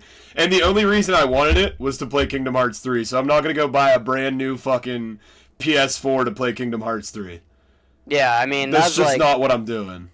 I mean, yeah, I like bought an Xbox One because I wanted to play Modern Warfare Remastered with my friends because we all were like big Call of Duty fans. I'm still a huge Call of Duty fan. Yeah, I still am too. And, I actually played Call of Duty competitively before I got too. into Smash. Yeah. Yeah, me too, man. I was like, I played Black Ops 2 competitively, but my big problem was that I was like 13. Yeah. So, and in COD to like compete at like the real tournaments, you have to be 18. Yeah. That's actually one of the reasons why I ended up playing Smash was because like I was 14 and it didn't matter. Like I could go to tournaments. Because Smash loves youngins. That's just how it works. We're super cool to him, you know. Monka S. Yeah, that's what I'm saying, dog. Recently, that sentence has gone a different way, but. Anyways, Modern Warfare 2. Yo, I'm alright. Hold up. If we're talking about Modern Warfare 2, give me. MW 2. I still got the game in my closet right now. Look, bro, just hung this up as a Bro, decoration. hold up. I might be able to find mine real quick. The most beautiful game case ever created. Hold on. Nothing is pure nostalgia to me like this case right here, dude. Oh my god. I gotta find my bad boy now that we're flexing. Oh my god, dude. That's my joint. Where's it at? It's in here somewhere, dog. Wait, the real flex. The realest flex of all time. Oh, do you have like the Halo 3, baby. Oh yeah, Halo 3. I mean, Halo that's 3. Dude, For now sure. I'm going through all these games. I kind of want to. Dude, do you remember when Modern Warfare 2 came out? Yes. And it was the biggest thing in the world? Yes. Dude, I remember I was like watching Family Guy and there was just a random Modern Warfare 2 like skit in the show. I'm like, Jesus, this game is huge. Yes. I got Modern Warfare 2, Modern Warfare 3, Ghosts, Black Ops. Dude, Modern Warfare 2 Remastered, I mean, if there's anything that could sink my Call of Duty or my Smash career, that's it. Like, I would probably get lost in a vortex. I mean, I quit Smash for like 4 months when I was playing Modern Warfare Remastered. I found it. Hey, gang. Yes, I found it, boys. It took me way longer than it should have, and we delayed the podcast a little longer than we should have, but fuck it. I found my Modern Warfare 2 case. It was worth it, dude. Yeah, that's all that matters. I couldn't let Colin flex. Ghost was underrated, man. Ghost was kind of nice. Ghost was a pretty good competitive Call of Duty game. Yeah, I agree. So here, hold Actually, on. it was pretty bad, but it was still good because it still felt like old Call of Duty. Dude, do you want to see the true flex, Colin? What's up? COD 4, Modern Warfare. Oh, you got the case. I have mine COD, too. Somewhere. World at War. Black Ops 2. I have them too, baby. Black Ops. Modern Warfare 3. Yes, dude. Dude, I got them all, bro. What a run the Call of Duty franchise had, man. Dude, they're still having it. Yeah, but I mean, the new one was actually really good. Competitively. The new one is good. I will actually say that. Listen, I played Black Ops 4. I put like 20 hours into it. Like I put a good amount of time into it, and it is not bad. It's mediocre in my opinion. Yes. Like it just lacks the things that made old Call of Duty what it was. You know, like the map design is it's just bad, man. Like the I Black agree. Ops I maps don't like the fit. maps. The map and like maps are the most important thing, dude. When you think back to Modern Warfare 2, we could name every single map in the game. Dude, I honestly could. Yeah. And dude, Afghan. Name one Black Ops 1, or Black Ops 4 map that isn't one of the old maps right now. You got me. Yeah, like it's just, it's sad, but it's just the truth, man. Like they just got so uncreative. Every map is just boring, 3 lanes, no verticality. Like I think the last good one was Black Ops 3. Honestly, I didn't like Black Ops 3 either. I think that was the last good, the last good one. I think the last good one was. I think the last great one was Black Ops 2. I can see that. Dude, just chilling up in Granny's house. Good. In fucking yeah, I love that. What was that map? That was Standoff. Yeah, that's right. Yes. Dude, you remember Raid? Oh my god. Raid was hype. Why was Raid not in Black Ops 4, dude? Because God hates us. makes no sense. You're gonna put Nuketown for the like 5th time or 4th time. Dude, all right, hot take. Raid? Hot take. Nuketown's overrated, dog. Nuketown's not that great of a map. That's not as much of a map. hot take anymore. Yeah, I didn't like it when it was a new thing. I think Hijacked was a way better small map. Hijacked was dope. Yeah. Hijacked was pretty cool. I really think Hijacked was the best small map in Call of Duty history. Black Ops 1 is a great COD, but here's my like one bias, and I'm always biased towards Infinity Ward CODs because of nukes. Like the nuke, the Moab, the Chemstrike, they were just like crack to me, dude. Like Yes. just I loved going for nukes, going for Moabs, man. Oh, dude, Doorstop called me out. He said Rust. Yep, Rust was the best small map. I'm sorry. I mean, Rust is just on another level. Dude, that's like, where you settled beef, dog. 1v1 quick scopes on fucking Rust. That's dude, it. me and my best friend stopped being friends for like 3 months because he kept saying that I drag scoped him instead of quick scoped him. Oh, what a fucking dick, dude. You can't. But listen, these kids were out here playing with no sleight of hand. Like, it was just boring. Like, that's whack. Why would you do that? I don't know. I don't know, because they were stupid. And I got accused of drag scoping and, like, kicked out of my friend group for, like, 3 months, dude. I was so pissed. Dude, get fucked, young Colin. Yeah, dude. It was a rough time. They were just mad. I was always the... Alright, this is gonna sound cocky. I was always the best Call of Duty player in my school. Always was. Same. There was one other kid who would always be in competition with me. His name was Aaron. And I just remember that we 1v1'd on Nuketown and Black Ops 1, and I smoked him like 20-5 or something like that. That's all that matters, dog. You really put him in his place. Yeah, and then he tried to say that like radar shouldn't have been on, but I know it's just because he camps. So. But honestly, radar should be on in 1v1 quick scopes. It should. It should. Yeah, it shouldn't absolutely. be who can find the other person first. Yeah, It should be who can outgun them. Yeah, outgunning. Like, gun skill is the skill in COD. Yeah. Not hide and seek. We're not playing hide and seek. You guys want to know some... Here, I'll tell you some intel, some top player intel, okay? You want to know who else is a fellow Call of Duty D-Gen boy like us? Who? My boy Gavin Tweak Dempsey. Tweak! Yes. Yo! He has like I think like 40 montages on YouTube or something, but they're very hidden. I was given I got the privilege to see some Tweak quickscope montages, but he was like, I could see that. Phased. Yeah, I could see that. Like, he really loved like quickscoping and shit. So me and him are always nerding out about Call of Duty. That's awesome. Gears.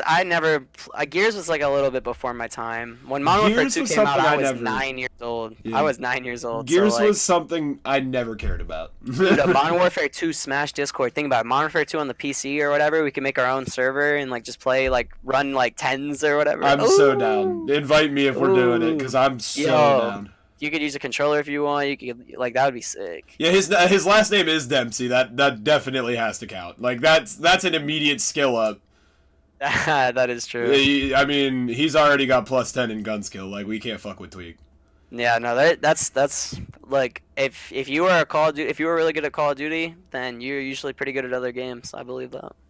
I mean, I don't know what the fuck happened to me, but it is what it is. Dude, I remember you gotta think. So you know how you hated squeakers and COD and stuff like that, right? That was me. I was 9 playing Modern Warfare 2, dude. No. 9 years old. I was 15. Wait, how old are you right now? I'm 19. I was 15. Jesus, I'm 20. Yeah, 2009. 23. I was born in 99, so my year, my age always lines up with the year pretty. Okay, so I was 13 then. I was 13, but my 13? my voice has sounded like this since 6th grade. Not me, dude. It's the weirdest shit. My voice just got deeper last year. Bro, I had a full beard in 6th grade. Oh, damn. Yo, Perp with the resub for 2 months, my man. Thank you very much for that Twitch Prime. Much appreciated, my man. Twitch Prime. Twitch Prime is hype, dude. That's a free sub. Why not? You know what I'm saying? If anybody's got their Twitch Primes. We just reminisced about COD for 30 minutes. Dude, because you don't know much about a person, right? Until you know if they played COD when they were a kid or not. That's true. Some people did not play Call of Duty. It really does. It shows, yeah. Nah, I mean, you've never been through a Modern Warfare 2 lobby, then you don't know what real torture is. Dude, oh my god, man. I remember the funniest thing ever was alright, Black Ops 1, we had a snow day, right? and me and all my friends were on at like noon playing, and it was like a big snowstorm on the East Coast, so we were Yeah. kept getting matched up with like other kids that were like also Yes. had school off, and it would just be the most toxic because like no one's parents were home A because they were at battle work. of the high-pitched voice kids with no Bro, parents. oh my god, dude! Like these kids. I mean, this kid literally sent my friend literally sent this kid his address, like trying to get him to come fight him because they lived in like Pittsburgh or something like that. Like we were like 12. Like it was just so Dude, that might have stupid. been me. Think about that now. That might have been me. Honestly. Yo, there's a chance, honestly. Did you play on Xbox? Yes, I did. There you go, dude. It was me. Canonically, it was me now. I came to fight your friend on that day. Yeah, we found it out. Yeah. Nah, and that's the craziest thing too is, man, like people don't know this about me, but I was making YouTube videos at the time too. I literally was making Call of Duty commentaries when I was 9 years old. Drop the link. Drop the link in the Nope. chat. Nope, Drop the nope, link in the chat, or you're a bitch. Listen. I am a bitch, and it will be a huge sub goal one day. One day. Dude, In the future, I will, because the channel is still public. It's still out there. I All the will videos donate. are I will donate 100 right now. I will donate 100 if you go live next stream. I will donate 100 if you fucking drop that link. I don't know if I can do No, it. you dude. shouldn't. You shouldn't. Alright, but what I'll tell you was my process was godlike, dude. Hey. This is some 200 IQ like 9-year-old stuff. You gotta right do here, what right? you gotta So do. Dog. so what I did was I would get my aunt or my mom to hold the camera for me and record me like with my mom's like 480p digital camera, record me on my TV like playing the game, right? Yeah. And then I would take the memory card, put that in the computer, download the gameplay onto my computer, use the camera again to record the gameplay on my computer screen this time, and then commentate over it while I'm doing that. Oh. And then I would upload it. And dude, uploads, I would start the upload like before I went to bed the night before school, and it would be done when I got home from school. Damn. Like it would be like a 6-minute video, and it would be like 12 hours or something. This dude took mom get the camera to a new level. Dude, mom get the that was literally my mom, dude. She was the one getting the camera. That's so funny.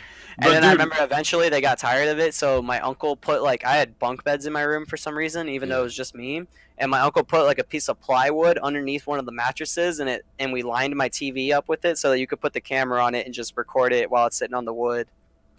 he said the ultimate podcast where we talk about COD. This is lit. Dude, Yeah. the ultimate podcast is just Smash players getting to know other Smash players. Like, The first hour was ultimate. yeah, now we're just going on to whatever we feel like.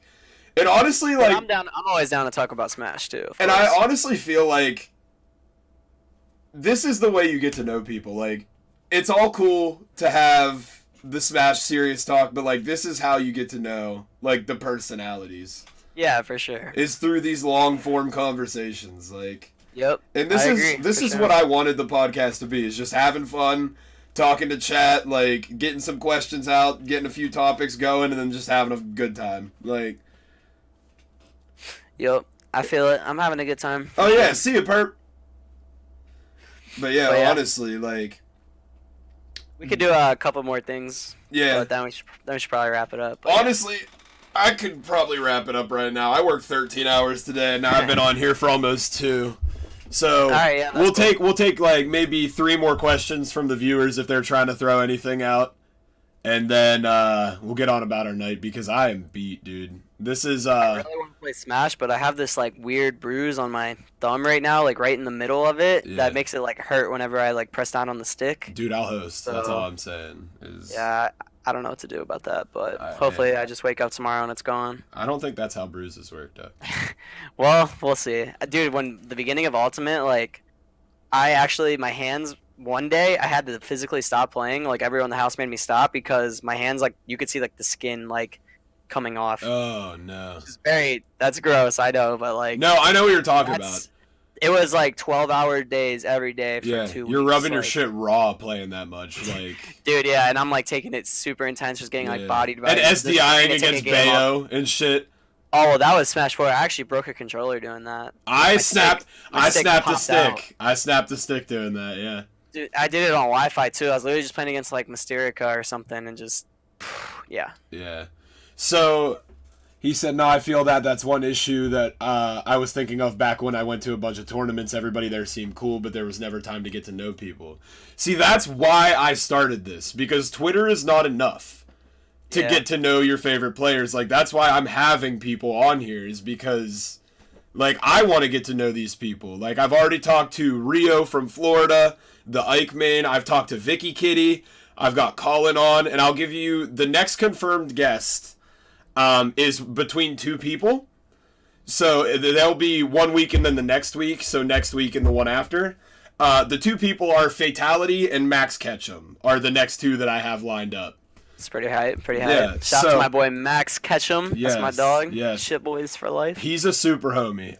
He's been super receptive, and so is Fatality. I'm super excited to get to talk to him. Like, I just want to get these players, like, that people either, like, they're either on the come up, like you're definitely on the come up. You're about to be a name soon, I know it. Trying my best. Nah, dog, I feel it. Like, you know how you get that feeling about a player every once in a while? Yeah. That's how I'm feeling right now with, like, you, Pelka, Geist, and a couple other people. You know what I mean? Uh-huh. Like, I'm getting that I just feeling. gotta make sure I don't get complacent. That's it. Well, you gotta keep the grind up, but you have everything going for you in that aspect. That is true. That's why it's extra important that I don't let it go to waste. Yeah, you just gotta stay on your grind and you'll be there. Like, I mean, that's why I took this year off school in the first place, you know, because it's like, I knew Ultimate was coming out, and I knew that, like, if I was going to school and trying to play this game at the same time, I would just be, like, doing bad in both of them. So I was just like, you know what, I'm fresh out of high school, this is, like, the perfect timing for me. I have all these things going for me, like being friends with the Loft, living right there, and, like, just all, like, everything I had going for me just made it into a situation where it was really viable for me to take a year to just try to make the dream come true. yeah. And I can't believe it's already about to be the 4th month. It just makes me, like, stressed, but you're I'm picking excited up. for sure. Like, that's the thing, is you are doing what you set out to do. You're picking it up hard. The first month was hella sketchy, dude. I remember, like, Sylvanas was bodying me so hard one night with Incineroar or something that I was like, I literally said to him, I'm like, well, I stood up, I walked away, I was like, I'm gonna go find a local community college to enroll at. This is when I was living in the corner of his room, like sitting in like a camping chair with my computer set up. I had like 12 cubic feet to myself. We did that for like 2 months or something. Yeah, crazy. I feel you. Everybody, we were broke as shit. Like, it was crazy. It's rough. Doorstop asked if you're going to SOS Ultimate. If someone sends me the details or something, I can look into it. I haven't heard about it or anything. Yeah, if But, somebody sends me the details, I'll look into it too, because I'm definitely interested. If you link me or something, I'll definitely check it out and see if I can make it. Juice asks, are you planning on going to school next year? Just depends on how this year goes. You know, if at the end of this year, if I'm making consistent money, you know, if I have a sponsor and salary and like stream that's doing pretty good and my results are doing good, and I still feel like I want to keep like trying my hardest in the game, which at this point I couldn't imagine me like not thinking that. Yeah. But you know, a lot can happen in like 6 months, and you know, if I have a change of heart, then maybe I will try to go to school. But for right now, I think I'm just gonna keep going with the path I'm going, and if I'm making good progress, and you know, I talk to people around me too, like my parents, you know, they were both really supportive of me like trying to do this, and they've seen me like, you know, putting in the work over the last few years and stuff like that. So I'm very lucky to have them be super supportive of me and not put like any pressure on me to like have to choose one path or the other. Yeah. So yeah, you know, maybe next year, but hopefully not. The goal is to not have to go to school next year. I mean, you're still a kid, dog. Like at 19, you're still a kid. Like, yeah, but I do think it's important for me to put that like pressure on myself though, to make sure that I'm not. It's just, important, like, but it's not the most important thing in the world. Like, I'm 23. I work 2 fucking retail jobs, and like, it's working out for me. You just kind of gotta. It's person to person. You know what I mean? And to be honest, man, like one thing I've been thinking recently in life, you know, I don't know if I mean, my personality has changed so drastically in the last 3 years that I have no idea what I'll be thinking in 3 years from now. But one thing I just realized recently is just I don't feel a pressure to like try to make a ton of money or anything like that. I just know that if I'm just doing like what I love and I have a passion for something and I have good people around me, that I can be happy like no matter what. So I'm not too like concerned about like making sure that I make a ton of money in my future or anything like that. I just want to be fulfilled, you know? That's the what matters, dude. Just find something that you love doing, like that still pays the bills. Like you can't rely on nothing for everything. You know what I Yeah, mean? yeah, exactly. Yeah. I Like, mean, I still want to be like, I potentially, want to have a family one day or something, whatever. So definitely like have to have a mix of like wanting to be successful, but not necessarily having to take the traditional route. yeah. I mean, you don't always have to take the traditional route. Like, a lot of people now aren't going to college, they're still getting good jobs. I'm not going to say that everybody should do that because that's absolutely not true. Yeah. But if you don't feel like coming out of high school, you're ready and you don't know what you want to do, get a job, pay the bills you got to pay, save up, plan. Like, that's all you have to do. Give yourself a year, 2 years, 3 years, 4 years, whatever you need to figure out what you're doing. Because that's what I did. Like, Yeah. and I just recently figured out I want to go into computer programming, so I'm taking certification classes and I'm going to go into that. Yeah, that's dope, man. Yeah. Like for me, it was just like I always had many things I was interested in, and people always were telling me like be a politician because I was really like knowledgeable about politics because my dad Yeah. always talked to me about it and stuff, and I also wanted to be a psychologist for a while because like my friend H man always like inspired me by talking about psychology stuff, and then I just like when I went to, it was one moment, it was like last Evo, when I saw like the Captain Zach versus Lima match. I mean, this is like, I don't know, people like think it's like corny or whatever to be mad about that, but to me it just like inspired me to be like, it just made me realize that like this stage is up for grabs, like I could get there if I wanted to. Yeah. So like, and it just made me like really just, I can't really describe what it was, but it just like really lit a fire in me that I want to be like a professional Smash player. And ever since that moment, I just began taking it really, really serious. I mean, I think that's about as good as any of a place to end it.